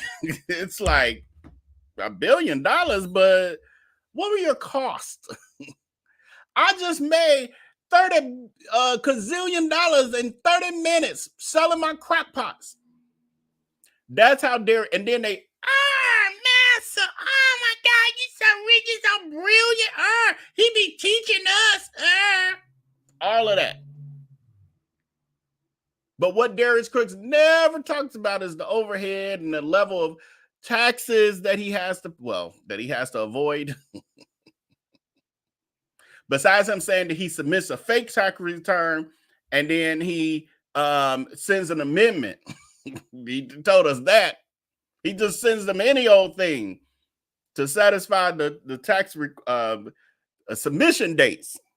But I thought you're such a brilliant businessman. Shouldn't it already be ready? Shouldn't you have already been putting it together throughout the year? I mean, you say you live a life of your dreams and every day is like a vacation. Could you spend some of that vacation time getting your taxes in order before they do? I went on here and just pulled this in just because this is part of the conversation this evening. What are flying monkeys? And I'm not doing this every live. It was suggested to me that, well, you should just do this every live. I'm not going to do this every live to explain this for everybody to get it. But the reason I use the term flying monkeys is because here's the definition. Flying monkeys are the people who enable and support a narcissist. Some will even help the narcissist in carrying out spiteful and deceitful acts. These people could be her family members, friends, her partner, or even her own children. Even when they know the narcissist is doing wrong, they will help her because they fear her. They know that they don't help her. If they don't help her, she's going to punish them, usually by using the silent treatment on them or by doing spiteful things to make their lives miserable, like the block button, like harassing them, like telling them Breon could do whatever the hell she want. Breon ain't going nowhere. She bat-ish crazy, but she came to one of the Dining with Diarrhea events with a robe and a suitcase. And so he fell in love with her because she so her crazy when he first met her. Flying monkeys. Got any questions? Speaking of flying monkeys, because I was going to call her a flying ant, flying monkey behavior. Here is one of their. I'm sorry, y'all. It just hit me what happens here. All this that we talked about earlier this week, all of this that we've seen, et cetera, all that we know to be factual about Darius Crooks and his gaslighting and the false appearance of wealth and success, et cetera, there are people who buy into it. And when they buy into it, they also participate in flying monkey behavior. Exhibit X9. TikTok, y'all got me on here looking mad crazy, but it's what most of the D-Hivers say. They look crazy because they do. Why do y'all have a certain look too? Do y'all notice that they all have a certain look? All of them. But I gotta say this. First of all, don't come for me. I love Tab. Absolutely love her. And I'm cool with however she want to run her business. But I will say this, okay? Because I'm going to keep it real and I'm going to keep it short. Darius Crooks got goddamn receipts, baby. He got every receipt you will ever need. 3, 4, 5 years ago, when he was building his empire, Darius Crooks made it his mission to make sure he put us on game as to why to do it on your own versus doing it through Amazon or doing it through Target or whoever. He showed us receipts. We have been, or some of us have been around Darius when he was getting his products and getting his warehouses and yada, yada, yada. He spent mad time going on live giving us receipts. So she thinks he's going on live to give receipts when Darius Crooks is going on live to indoctrinate. And this is a prime example of how well it works. She has literally bought into everything that Darius Crooks said. He be having the receipts. Not really, though. He shows bits and pieces of stuff. But she's like, he the receipt king. Ah! Okay. She's really bound to it. It's kind of sad. It's kind of sad. Because she seems like she might be a decent person. So I'm not saying, please hear me out. I'm not saying what he did or how he did was right or wrong, but I'm just letting you all know, do your research a little bit, okay? And if there's anybody that will be in a position to say what he said, and he probably said it from a place of love. You have to know Darius. It was from a place of love. He's not lying about what he's saying, and he got receipts. He pulled those receipts out. Y'all gonna need some damn oxygen, period. And I'm telling you the truth. The man knows what he's talking about. And that whole product shelf life, yeah. Google that. Google that. Bottom shelf, middle shelf, top shelf. They all have a meaning. So when your product goes from that bottom to the top, I think that means you're in the store permanently. When you're in the middle, it means XYZ. Google that. That's why he said what he said. But I just want to put y'all on. Keep making your content. I ain't here for all of that. Don't come for me. I only have 300 followers, so I'm a small fry. But I'm going to let y'all know. He got receipts, baby. He got receipts. And he took his time to educate his followers. I was one of them. He would go on live every single day, okay? And we've watched him build this empire. You are not going to find this stuff in the store because he chose to do it himself, because he could keep the money in his pocket. What he's saying is true. And the people who follow and know Darius Crooks, we know this because he showed it to us. He showed us receipts. He sat with us and showed us the books, the whole nine. The whole nine. He did not say that from a place of hate. He's not hating. He has absolutely no reason to hate. Hear me out. He does not. Okay, so Tab can run her business how she wants. So she obviously missed our deep dive on, what was it, Monday or whatever, of Darius Crooks, the history behind him hating on Tabitha Brown. The reason why he really shades her, and the fact that this wasn't the first time. She's one of the viewers who does watch his IG lives, but not consistently. So she misses a lot of it, and then is wondering why people have what the whole controversy is about. I don't know. He be educating us.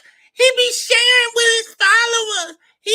How he built his scam pie. She misses a lot. She misses a lot. That's what works for her. That's what works for her. But to think that Darius Crooks can't back up what he said,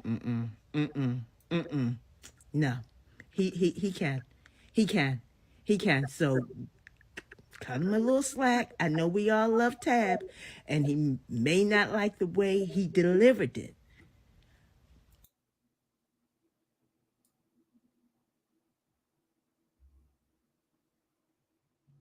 I'm gonna have to cue this up. There's no goddamn way. Partnership. She a fool for doing it. There's no goddamn way in hell I would have ever signed my name. I don't give a shit how popular I was. He know exactly what he's talking about. And for sure, he took his time back then when he was building that empire to put us on game. If you showed up at his live Monday through goddamn Sunday, that man went on live every daggone day, and we watched him build his business. We understood what it would cost him if he was in Amazon versus him getting his own warehouse. The whole nine. He has every receipt you would ever want. And that whole shelf life, Google that, because that's what he meant. You on the bottom shelf. I'm not, hear me out, don't come for me, because I love me some Tab, okay? But Google it. The bottom shelf means this. Once you reach something, you get to the middle shelf. Once you reach that top shelf, then that means like you in the store, Evergreen or whatever. Google it. That's what he's talking about. But I'm not hating on Tab. I ain't hating on Darius. I just want to let the folks that don't know, yeah, he got every receipt you could ever want. Okay, I'm out. Love y'all. Bye. I can't say too much because I'm gonna go in, and she seems like a nice lady. She seems just a little misguided. Some people, they take everything for face value. What they see online, they don't understand the smoke and mirrors of online and all of that. And I get that. I know a lot of people like that. So I prefer not to give too much commentary because then I ain't gonna be able to hold my words. So I'm just gonna read. Do you agree with her? 10% of you say yes. 90% of you say no. Okay. We got to move on because if I say anything, it's not going to end well. It's not going to end well. Let me take a couple things out of the stream so I can add more videos. We got quite a few videos this evening. What do we have next? Hold on, let me go to this and then this. You know, Darius Crooks was also talking about how her products, well, and some of the flying monkeys, the D-Hivers, were talking about how her products. I went there and it wasn't on the shelves. It was here, and I had to search for it. Some TikTokers, went there and they proved that her products are in fact everywhere. Bottom shelf where, Darius?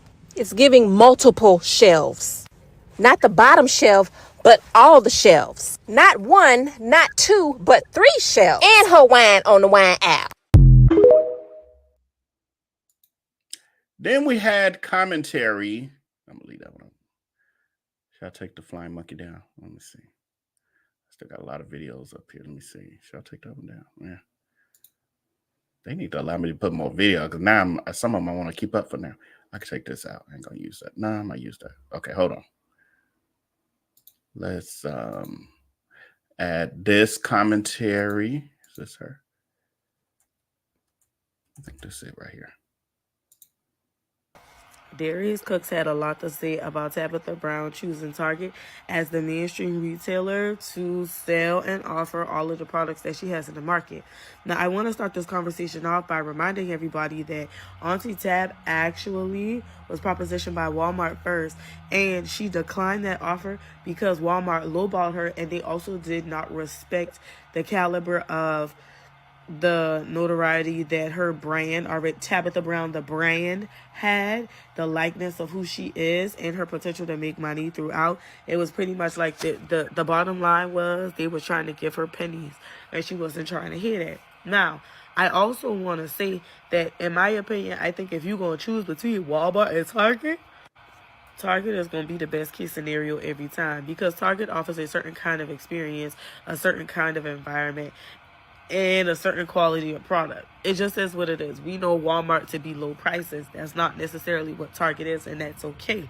Target came on the scene as a major competitor for Walmart, and I think they did an amazing job by staking their claims, standing their ground, and becoming a prominent alternative for the Walmart brand. Now, Darius Crooks also went on to have this discussion about he's very curious about how Target interacts with and maintains a business relationship with African American women. And I guess he was trying to make it seem like she should not have gone with a mainstream retailer retailer. She should have done it all on her own like he chose to do. But let's think about this. There are delays with your shipments of your products because you have to stamp your products yourself. They're mailed from somewhere. There's poor quality when it comes to mailing because they're mailing them directly in the boxes. You're not putting that item into another box to preserve the quality of your product.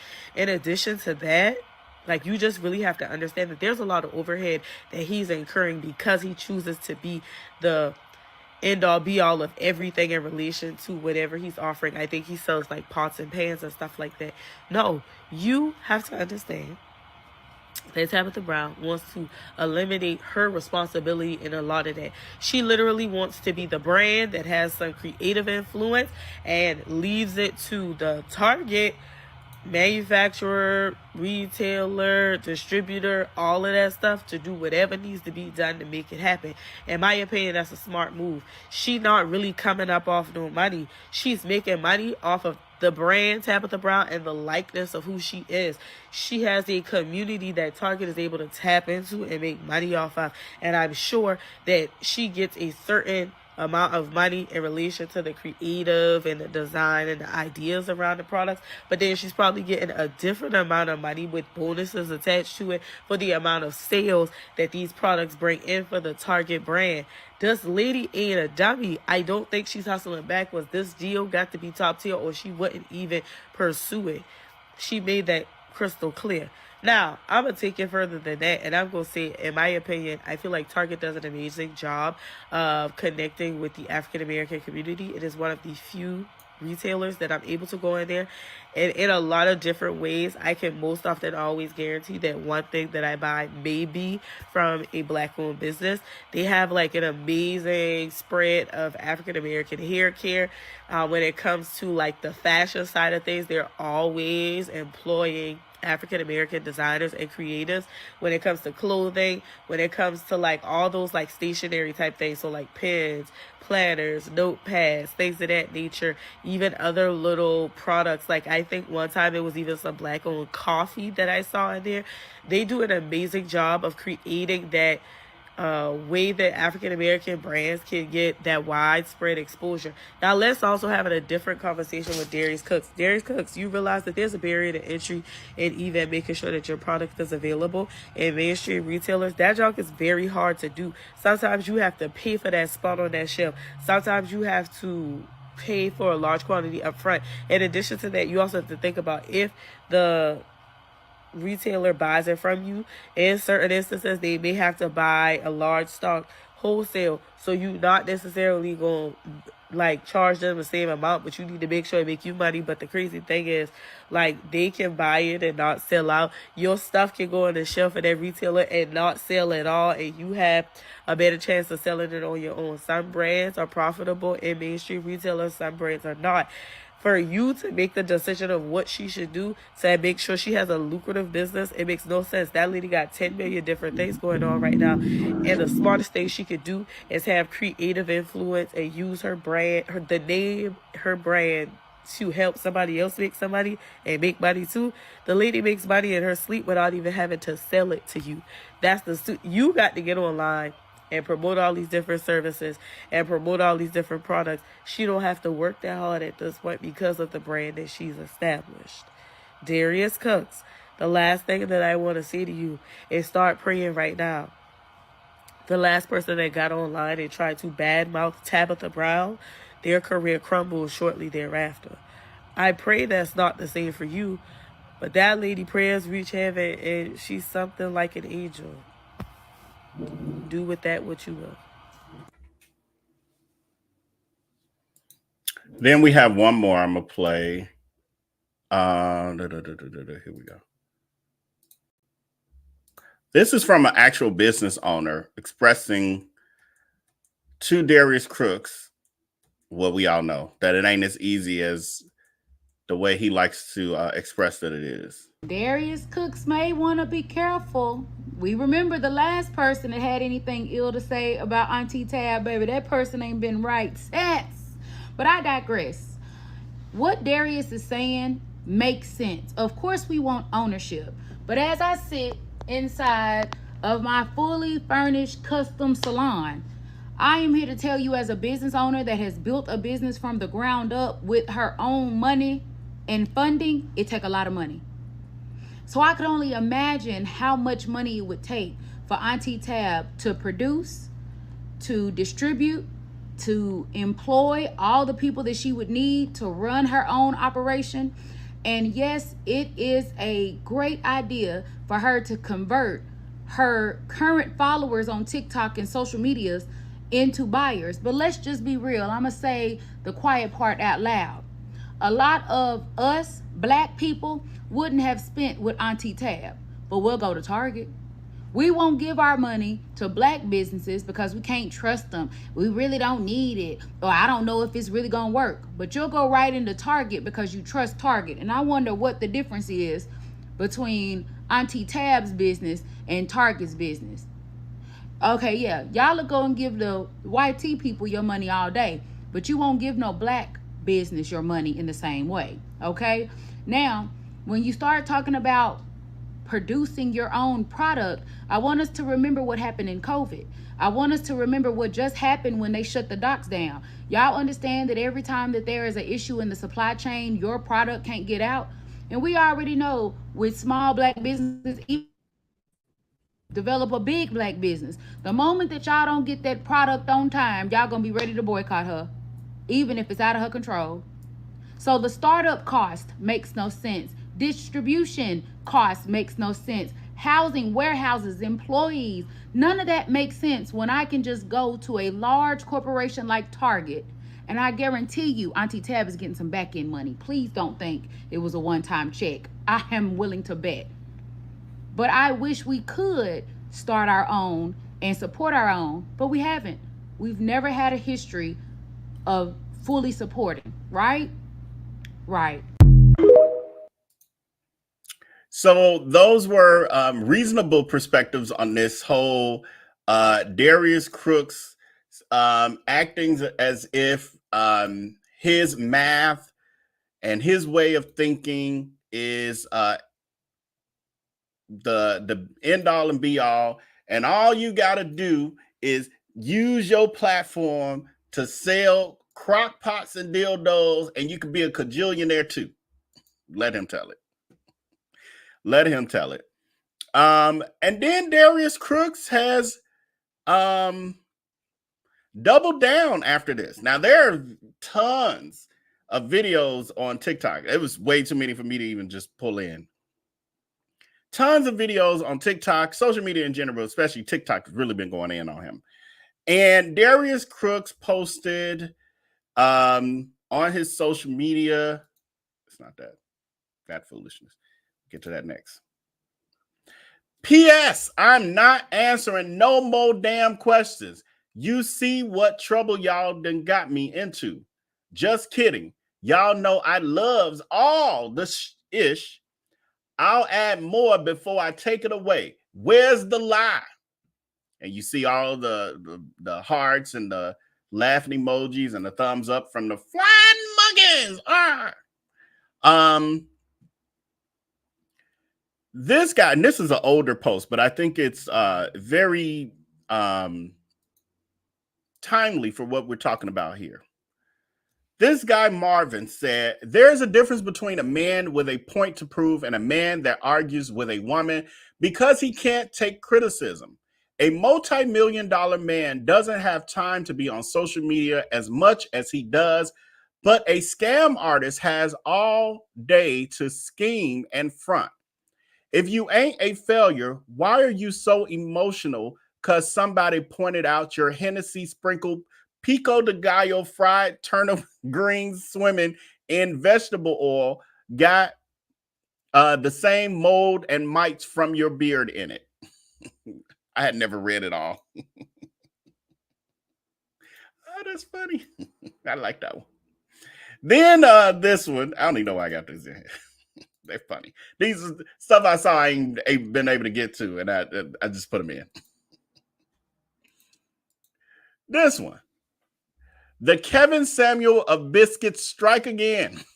I love that. The Kevin Samuels of biscuits strikes again. First of all, why are you always munching and smacking? Secondly, you could have just inboxed her. Your regard for your own opinion severely outweighs its value. I love that.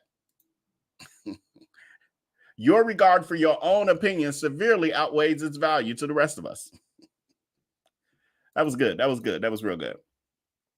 So Darius Crooks has doubled down. He's I said what I said, and I'll put more on it before I take it away. All that extra sassiness, all that spiciness. Tabitha Brown, I truly believe, and y'all let me know, I truly believe that Tabitha Brown was talking to Darius Crooks once again, and she's like, all right now, I done told you once. And this is the second Hello time. there. And after this it. Like, I'm giving you 2 warnings. I only said one little thing to Wendy Williams, but I know my power. So I'm holding back a little bit, but I'm going to give you this last warning. So y'all, I'm going to put a poll question. Let me know if you think that Tabitha Brown is once again talking about Darius Crooks. This came out, I don't know when. I should have put the date, but I think like a day or so ago. Tabitha Brown this is her follow-up to the Nerve video. Do you think she's talking about Darius Crooks once again? I'm about to put the poll question out while it plays. Hello there. Y'all all right? So listen real quick. This was heavy on my spirit today, and I want to make sure I'm saying it the right way so that the right person can hear it, right? Whoever you may be. You can still change. Okay? I know lately you may be, and maybe not even lately, maybe for quite some time, you've been making decisions that have not suited you well. Okay? A lot of things that you've done in your past and present don't feel well to you. Maybe you don't treat yourself well. Okay? Maybe you don't love well. Maybe you don't allow yourself to be loved. Maybe you've shut yourself off because of maybe trauma or whatever has happened in the past. But you can still change that. If you don't like how you feel, if you don't like some of the situations that you get yourself in, you can still change. The fact that you can recognize that, I hate when I do this. When you say things like that to yourself, that means you know that you can do something different. You can still change. So let's remember this though.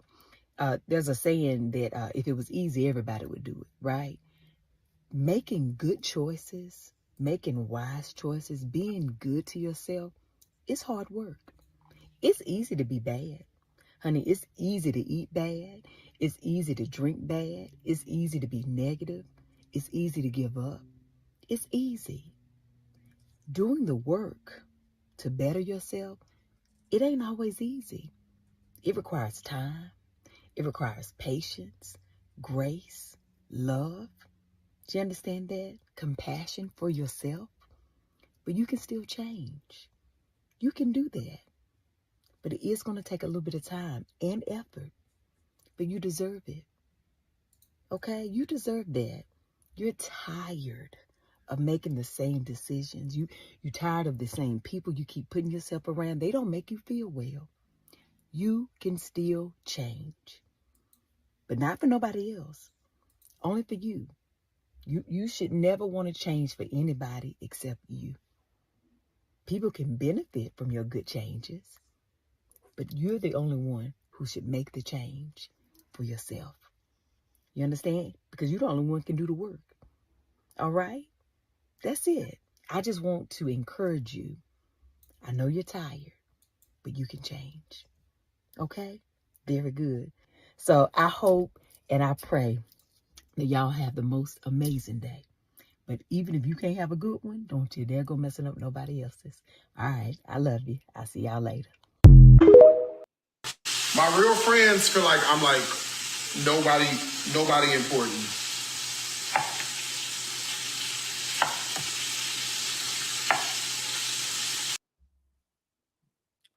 Darius Crooks holding back tears after, this was a couple days ago, last week or whenever it was, when the heat was hitting him with this Tabitha Brown thing. Poll question, we're closing out. Do you think that Tabitha meant this message for Darius Crooks? 95% of y'all say yes. 5% of y'all say no. I don't know for sure, but she sure be saying a lot of stuff that comes down his block.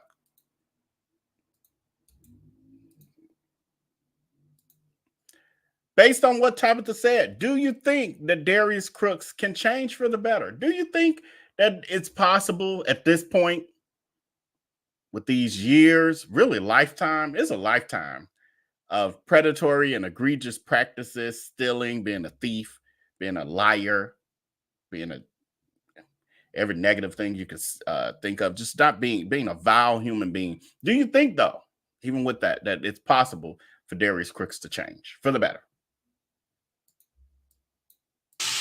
My real friends feel like I'm like nobody important.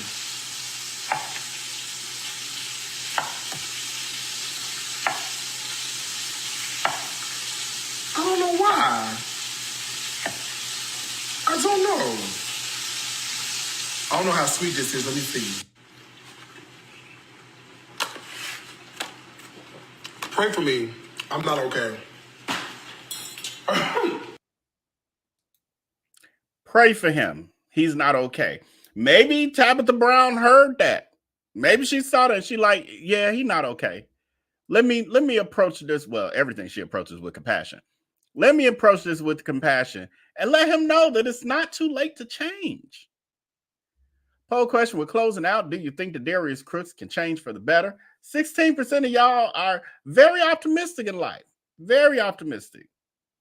85% of y'all are realists. Y'all like, come on now. We believe in miracles, but come on now. Jesus will return first.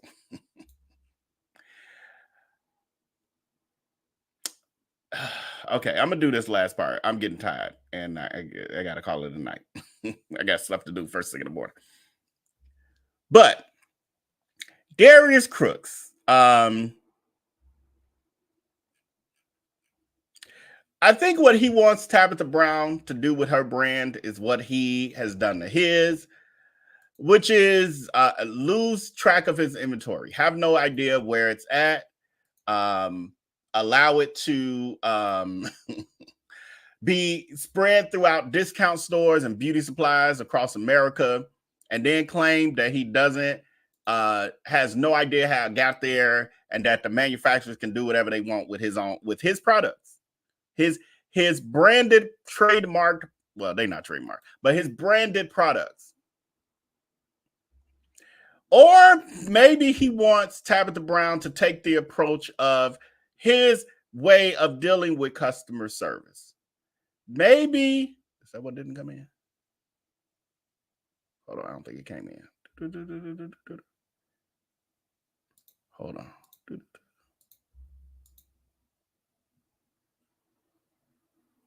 Okay, some of the stuff didn't come in. It was an error. Hold on. Let's see. You just find it real quick. Oh, but it'll be here, hopefully. Here it is. Or maybe he wants Tabitha Brown to take the approach of dealing with customer service the way that he does. And this is courtesy of our friend putting Darius Crooks on blast. This is a post from August 29th of 2014, where he says, we shipped 2 of the 4 books, meaning the cookbooks, the crook books. Clearly, we made a mistake, but why y'all be acting like y'all finna die over our mistakes? Could y'all imagine Target sending y'all a message like this? This on the receipt. Sheesh, y'all, it's a book. We're human. We made a mistake. We can ship more books, but to do all of this over $12 is kind of insane. Yes, I know it's her money, but is it really this serious? And the emails were sent like 2 hours apart. At least give us a chance to respond. Yikes. This PS, this is also why I don't do customer service. LOL, because I clap back. He's claiming this is what Tabitha Brown should be doing. She's a fool because she don't have to deal with this. Craziness. And he's supposed to be a legitimate entrepreneur who everyone is let the flying monkey lady tell it. He got the receipts, y'all. He showed us everything. He be teaching us how to build a scampire. Okay. Or should she get to the place where she has people complaining about missing orders, unfulfilled orders, partial shipments, all kind of complaints, to the point that it takes over social media and gets you with a hashtag Tabitha Crooks? Like, is that what she should be going for? Like you, Darius Crooks? Poll question going out as we take a trip back down memory lane. As we take a trip back down memory lane, poll question: do you know that Andrew Caldwell, yes, of all people, confronted Darius Crooks over missing orders and scamming allegations? Did you know that this happened? Did you know that Darius Crooks is so toxic, so not what he tries to make it out to be online now, as he tries to recreate the narrative that Tabitha Brown is a fool because she ain't doing what he did? Did you know that because of the way he chose to do it, he has so much controversy that Andrew, I like women's Caldwell called him out, and he got scammer. Scammer versus scammer, as I saw. Some people said it was a scammer conference. Give me the order number. Andrew, if I came to you with an accusation, I would have the proof to back it up. You're saying to me, you're known for putting out people's information. What I'm asking for doing that. You were known because she said, where is the post? Where is your scooter? When there is, hold on. Where's the post? When did I do it? Where's that screenshot? You have all the screenshots? Where's the screenshot? Where is the screenshot? I'm going to tell you. I said, okay, let me see, because all your supporters is going to believe what they want to believe. And yours are going to believe what they want to believe. Correct. But there is, after, I can guarantee you today, and I don't care about you putting out my information. I got plenty of lawyers. Everything. I'm ready. Let me just say this. After today, while we are on this live, I can promise you, I'm starting a federal investigation on you. Okay? You are going to, I'm going to get everybody to come forward, and they're going to show proof. And the feds already say they're watching you. And you know what's so funny about all that? You're going to join the rest of them. You're going to join Angela Davis, the kitchenista, who tried the same line. You're going to join Danielle and Don Von Holland, who also tried. Send my supporters their products. We're done. There is. I don't have no beef towards you. I don't have a beef towards you. I don't understand what this is about. When my supporters, why are you hollering? I'm right here, Andrew. Why are you hollering? You're wrong. I'm done with Andrew, this. I'm right here. Why are you hollering? Darius, you're wrong. Why are you hollering? All you gotta do is give me the order number. Andrew, give me the order number. I'm not giving you no order. I'm not giving you my personal information. And I don't know what's the order. You give me your order number, I solve the problem. You don't give me your order number, I can't solve the problem. Bless you and keep you. You're wrong. Give me the order number. Give me the order number. Send my supporters. Give me the order number. Send them their stuff now. Give me the order number. I will send you all their order numbers. Give me the order number. Or, oh shit, try to time this perfectly, and then it's no space. I can only have 10 videos in the background at the same time, so I have to keep deleting. Hold on, y'all. God dog, that was perfect timing. Just not technology. Here. Or should Tabitha Brown, is she a fool for not having events, kitchen comeback events, where she has to storm out because the wait staff want their tips that they didn't get when they were supposed to get, and still ain't gotten this. That was in January, y'all. We are in, it's about to be a year. We're in October. Still didn't get their tips. Is this how Tabitha, is she a fool for not running her business like this? Because all this is online, and all of this is in regards to his scampire that let Flying Monkey Lady tell us is brilliant, and he has all the receipts. How do they ignore all of this, though? Wasn't here, if she wasn't in this position, we would have had a bigger issue to deal with. No, you wouldn't. Baby. All right, I'm done. I'm done. Y'all can go home. I'm done. No, I'm done. No, fuck it. I'm done. I'm done. I'm canceling today. I'm sorry. Today is canceled. Today is canceled. I'm done. Today is canceled. I'm done. Where the keys at? I'm going home. Can I get the keys? I don't care. I'll pay them out. Give me the keys. Oh, come on.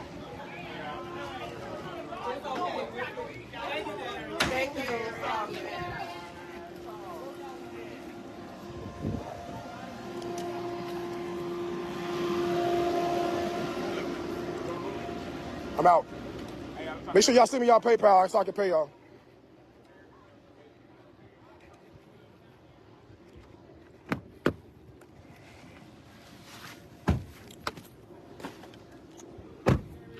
What up? Did he just say, wait a minute, make sure to send me y'all PayPal so I can pay y'all, huh? You ain't, okay. Huh? Take them. You take both of them if you want them.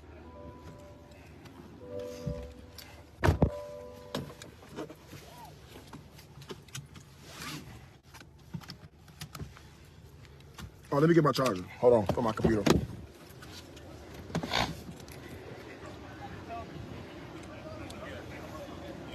Sorry, y'all. She pissed me off for the last time. I'm so sorry. She pissed me off for the last time.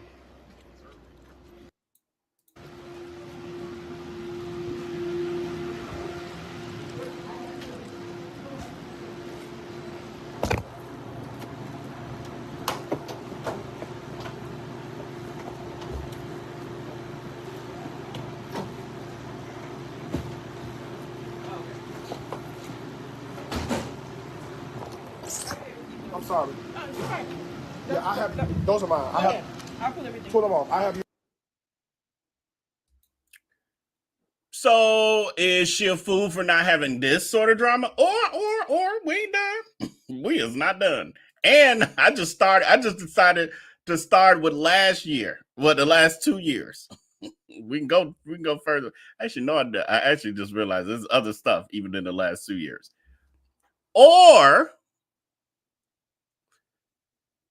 what about the three queens? I'm sorry, the three two kings and a queen tour, where Darius Crooks also walked away from that and canceled it. Please. All right. We literally have been on calls and meetings. We went to Puerto Rico just to plan.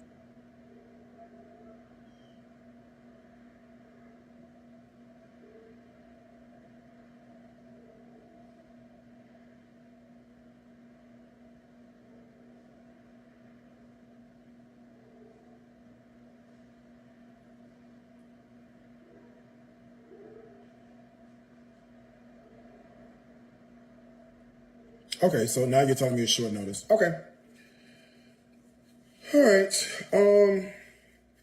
All right, let me take this information back. I just told him I would do this. I told him I would call y'all and have a call with y'all. I will take this information back to the team and let y'all know what we come up with. All right. I will be back later. I got to do some shit. So for background on that, because some of you may not be aware, that was during the Three Kings, prepping for the Three Kings tour, which never happened. Darius Crooks put the tickets on sale, $400 for VIP. It was $400 for VIP and $300 for general admission. And they were getting 3 entrees, 3 desserts, and 3 drinks. And it was kind of a preset menu kind of thing. Long story short, even the flying monkey was like, "This is foolishness, master. I can't better be buying this stuff. It don't make sense. The menu don't make sense. It's just too much."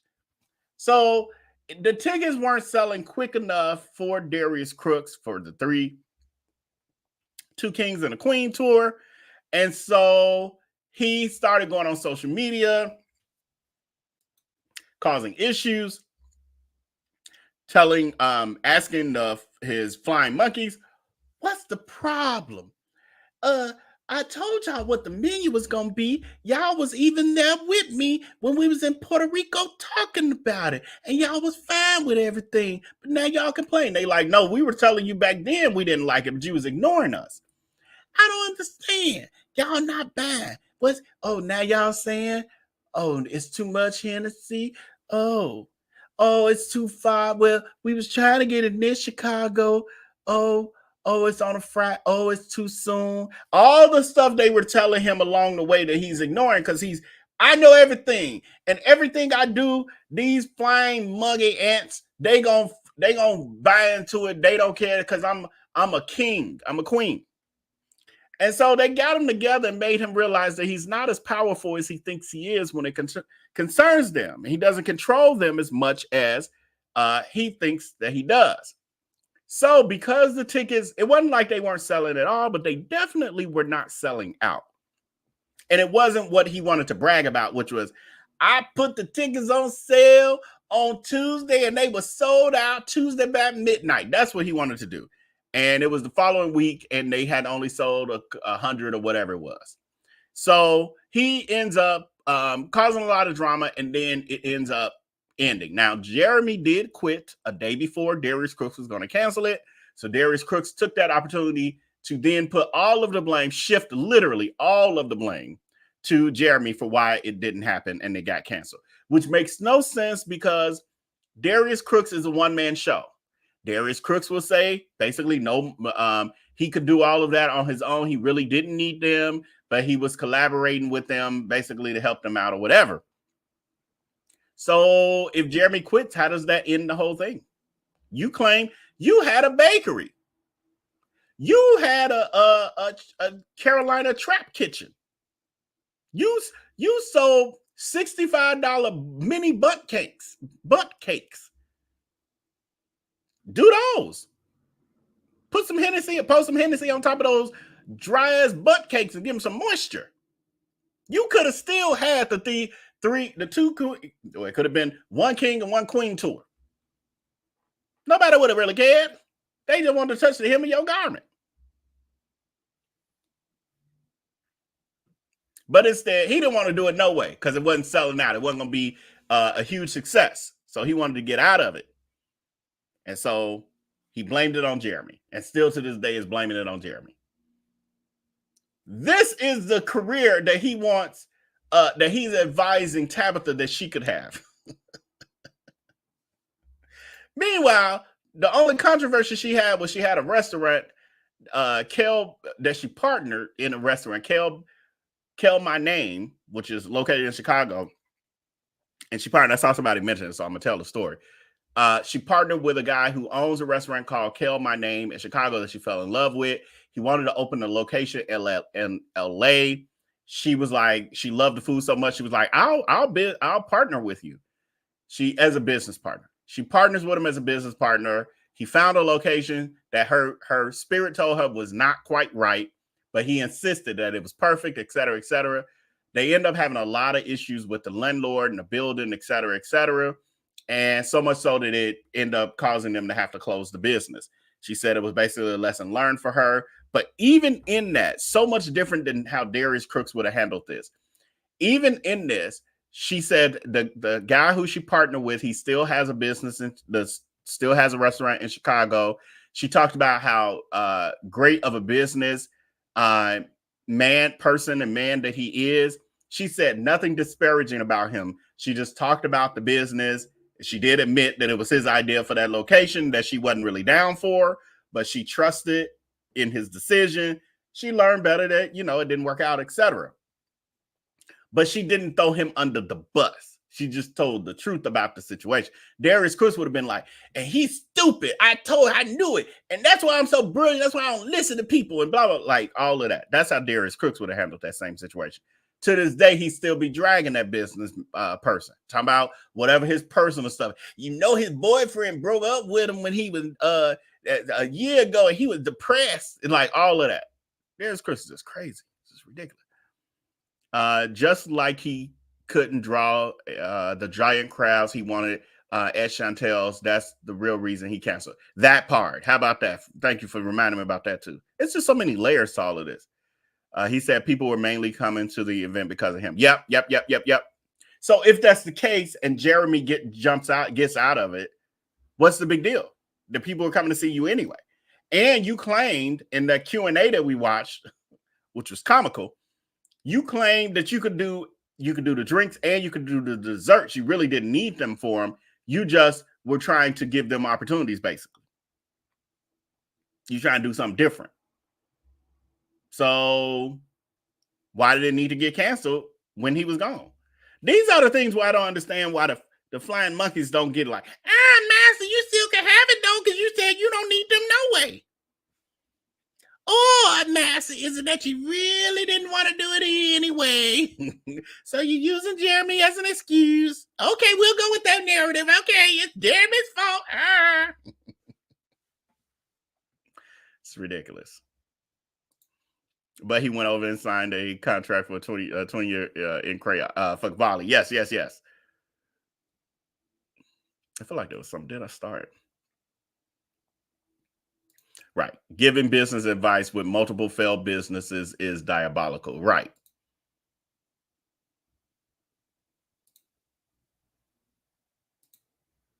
Oh, I knew it was something I wanted to answer. What happened to that bartender? You're talking about Corey Brim. Corey Brim, to my knowledge, I don't pay no attention to him unless I'm doing a show about him or a segment on a show about him. But to my knowledge, he's still around, I guess, right? I ain't seen nobody mention him, really. But he's around. He's doing his own thing.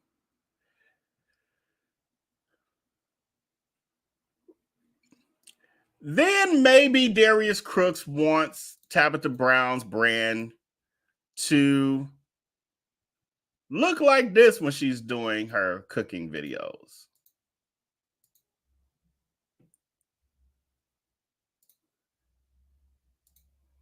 I didn't say it, but somebody called Darius Crooks the Tyler Perry of the kitchen, and I'm about to show you why. Let's make a snack. Into a skillet, add some oil. To the oil, add some all-purpose flour. Stir it so it doesn't burn. The Bible is true. The darker the roux, the better the flavor. Paul wrote that. When the roux is almost dark-skinned, add in the following: sliced onion and sliced bell pepper. When you're ready, add in the water. Okay. Now, you gotta season this. Okay. Half chicken bouillon and half beef bouillon. Y'all gets funnier. Fresh garlic, right in. Onion powder. Garlic powder. Herbs de Provence or Italian seasoning. A little bit of smoked paprika for color. And for a little kick, a pinch of cayenne. It's a gravy. You need a lot of black pepper. Now, add in the chicken. Oh. Lastly, cover with a lid until it thickens. Now, this is not the lid that came with the skillet. It's not the lid that came with that skillet. This is supposed to be Darius Crooks' branded skillet. It's not the skillet that came with it. I mean, the lid that came with the skillet, because his $99 skillet does not have a lid. Does not come with a lid. Cannot purchase a lid, optional. You got to go to the store and get some kind of other lid, I guess. Do they even sell lids by themselves? I don't think I've ever seen a lid by itself. So he has a skillet with no lid, but it's supposed to be an everyday skillet. Well, my everyday skillet, sometimes I need to smother something and keep it in the lid for a little while.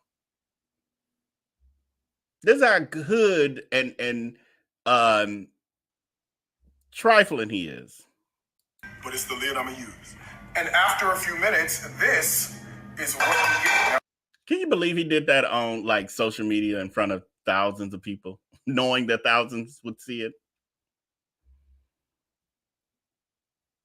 all you got to do is garnish this with scallions and just bow your head and say grace. Did y'all notice we never got to see that soupy gravy?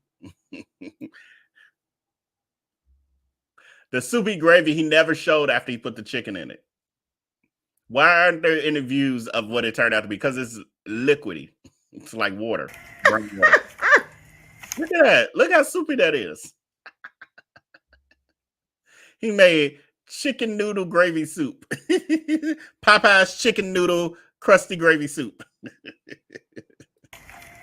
Lastly, cover with a lid until it thickens. Now, this is not the lid that came with the skillet, but it's the lid I'm gonna use. And after a few minutes, this is what you get. Now, all you got to do is garnish this with scallions and just bow your head and say grace. Grace. You see how strategically he got it where you can't even see the pan no more? You can't see. We're supposed to see the finished product. All we seeing is you taking a bite. I promise y'all, I did not know he was going to pull out Popeye's chicken. Look. Ridiculous. Ridiculous.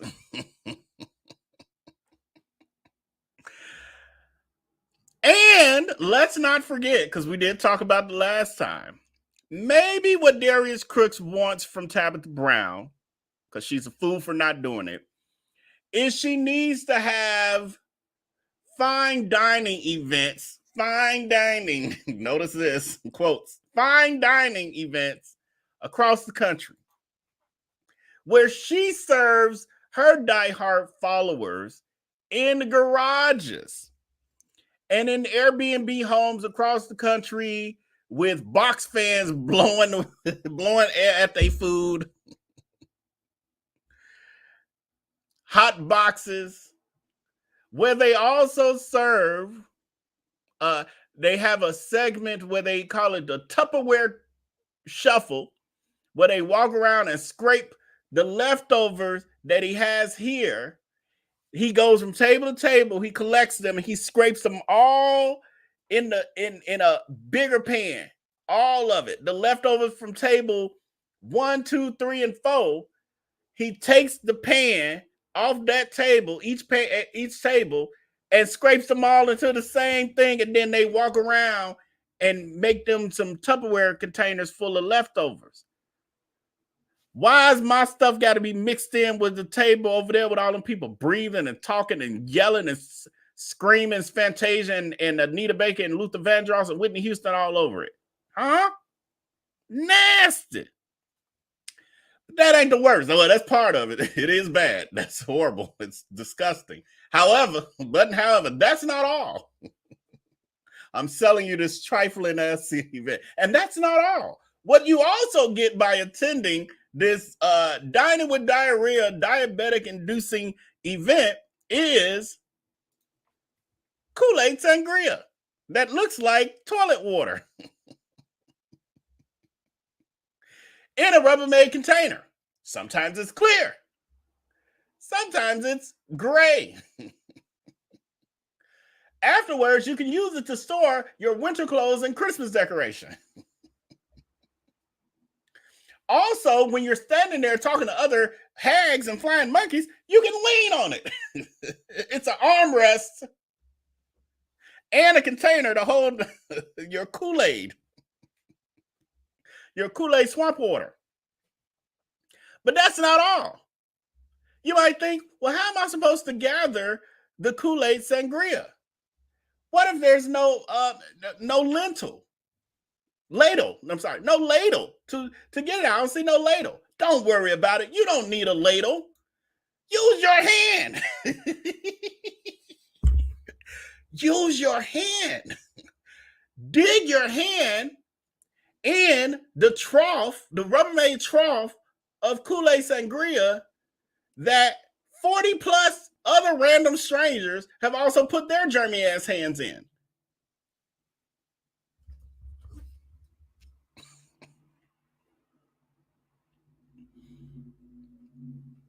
Fine dining event.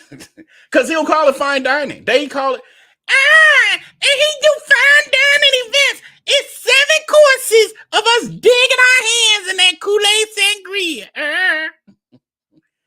And eating and slopping it up. As we do the Tupperware shuffle at the end. And then he sign our cookbooks. And then he run away. And then get on his IG Live with his burnt taco meat chest. Sitting there talking about us.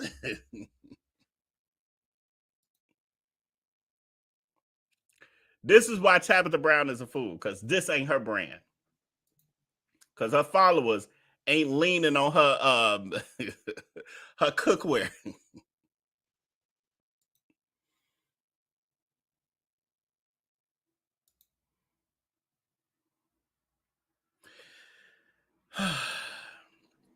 Darius Crooks also put out a post the other day asking, how rich do you think I am, honestly? What type of effing question is that? But Meta AI got involved. That's what I'm loving is people have been screenshotting the AI summaries of his post. And even AI got common sense to know that he is crazy. Artificial intelligence has enough intelligence to know this nigga is crazy.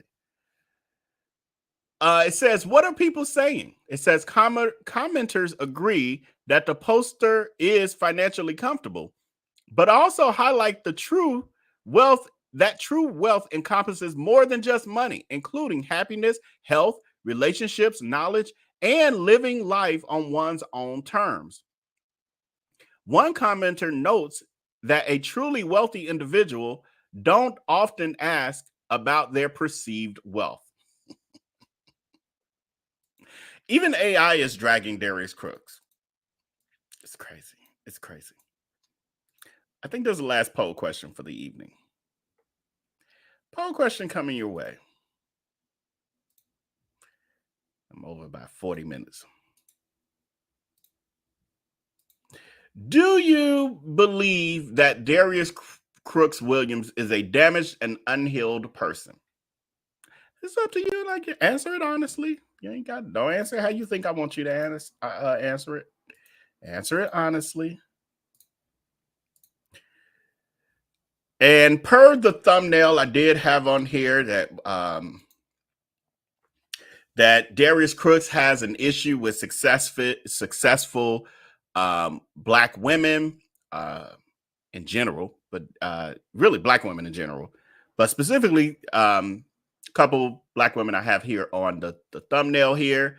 I have Tabitha Brown, who we spent a lot of time talking about today, Chef Carmen, who we haven't yet touched on, and then Sunny Anderson.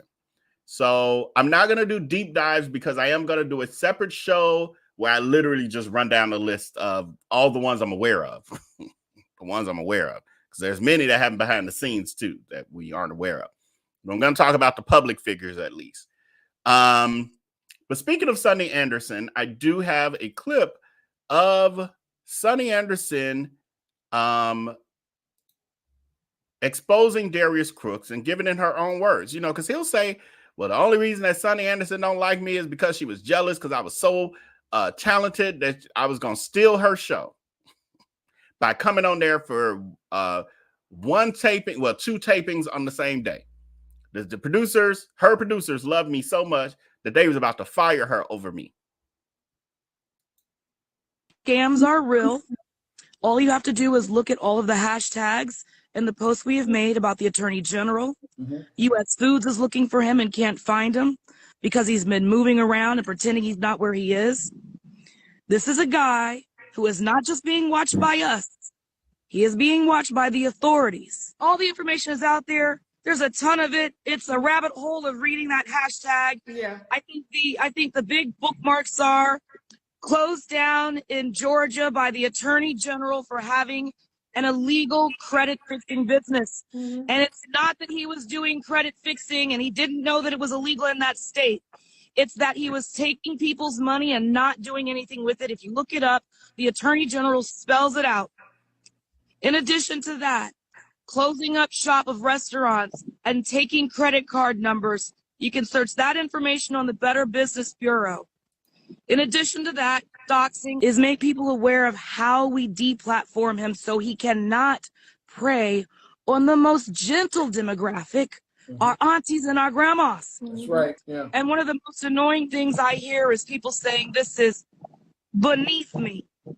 And I'm trying to figure out, where are they at?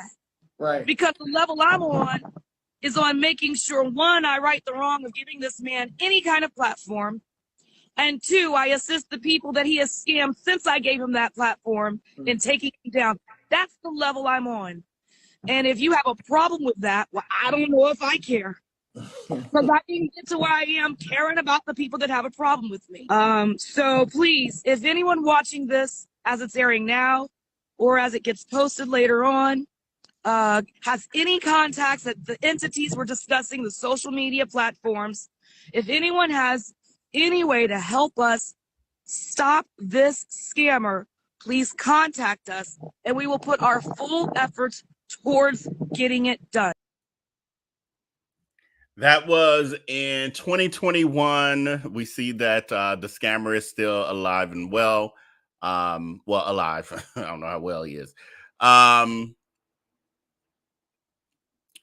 Poll question, we're closing out. Do you believe that Darius Crooks Williams is a damaged and unhealed person? 94% of you say yes. 6% of you say no. The other person, because we mentioned Sonny the other day as well. I kind of explained some of that. Chef Carmen, who was Darius Crooks, one of his friends, his influencer friends, who he turned on. When Darius Crooks was going through the heat of everything with being exposed in 2021, part of what we just showed with Sonny Anderson and all of that, she had his back. Chef Carmen had his back. She was, don't nobody be talking about my Darius Crooks. He's a good guy. He's a good guy. So fast forward, and she had her own controversy. About a year and a half later or so, Darius Crooks immediately started telling her she got into a lawsuit with her business partner, etc. Darius Crooks telling her business, who own her house, who don't own her house, how her financial situation is. I mean, been ripped. And to this day, now it's been years, still dragging that lady who was his friend, who still to this day, besides a little clap back here or there because he keep going in on her, she really has she's never exposed him. She's never talked about maybe what was really happening behind the scenes or anything like that. But that is just how Darius Crooks is. He has zero loyalty. Now, why exactly he turned on her, I'm not 100% sure. I don't know if it's because her life wasn't. Darius Crooks likes to be in an approximation to wealth and success. And when you pull back the layers of what was really happening in Carmen's world, it didn't look as prominent as it did from the outside before all the information got out. And so I don't know if that was enough for him because he did expose some of that stuff and he did talk about it. Or, I mean, it's just in general, he's not a good person. There's no loyalty there. There's no loyalty there. And the friends that he has now, he thinks they're loyal to him, but that's only until, he has no use for them, or God forbid they hold him accountable for anything in a real way. He'll turn on them as well. We've seen it multiple times. So we'll cover that eventually where we talk about, those various stories, and we'll do deep dives on his relationships with the women who were either in his life directly or women that he just came after on social media, etc. I think it's this Trayvon Freeman. I'm going to let you live. I'm going to let you survive because I almost went in. Because for one, I explained, and you probably came in late, but people need to watch what they say when they come in. Don't just be commenting craziness. You my boy and all, but this old content, sir. See, I shouldn't have reread it because then I'm ready to go in. I explained in the beginning of this that all of these things tie together and that people pick what's currently happening and don't tie the pieces together. So what we do over here is we're deep diving and we're tying the pieces together. Plus, on top of that, if you were really watching versus running by just looking for something to say on social media, you would know that I have also inserted new clips and new pieces to this story in tonight's live as well. But I'm gonna let you live because it took me a lot to come on here, and I came on here for my people who asked me to come on, not for the people who look for negative things to say. So you're not my boy. All right. So with that, I thank all of you for viewing. Those of you who are my boys and women, and those who really support me in a real way. Please hit that like button if you haven't. Please hit that subscribe button if you're interested in getting more content. We will be coming back next week with more. Y'all might get a surprise live maybe over the weekend. We'll see what happens. I ain't gonna make no promises. But with that, y'all have a good evening. Thank you to my moderators on the front end. And again, happy belated birthday to Alice Blessed Child of God and all of our we're in Libra season, right? All our Libras and moving into our Scorpios. So with that, until next time, until I upload the next video, make sure to take care and be blessed. Peace.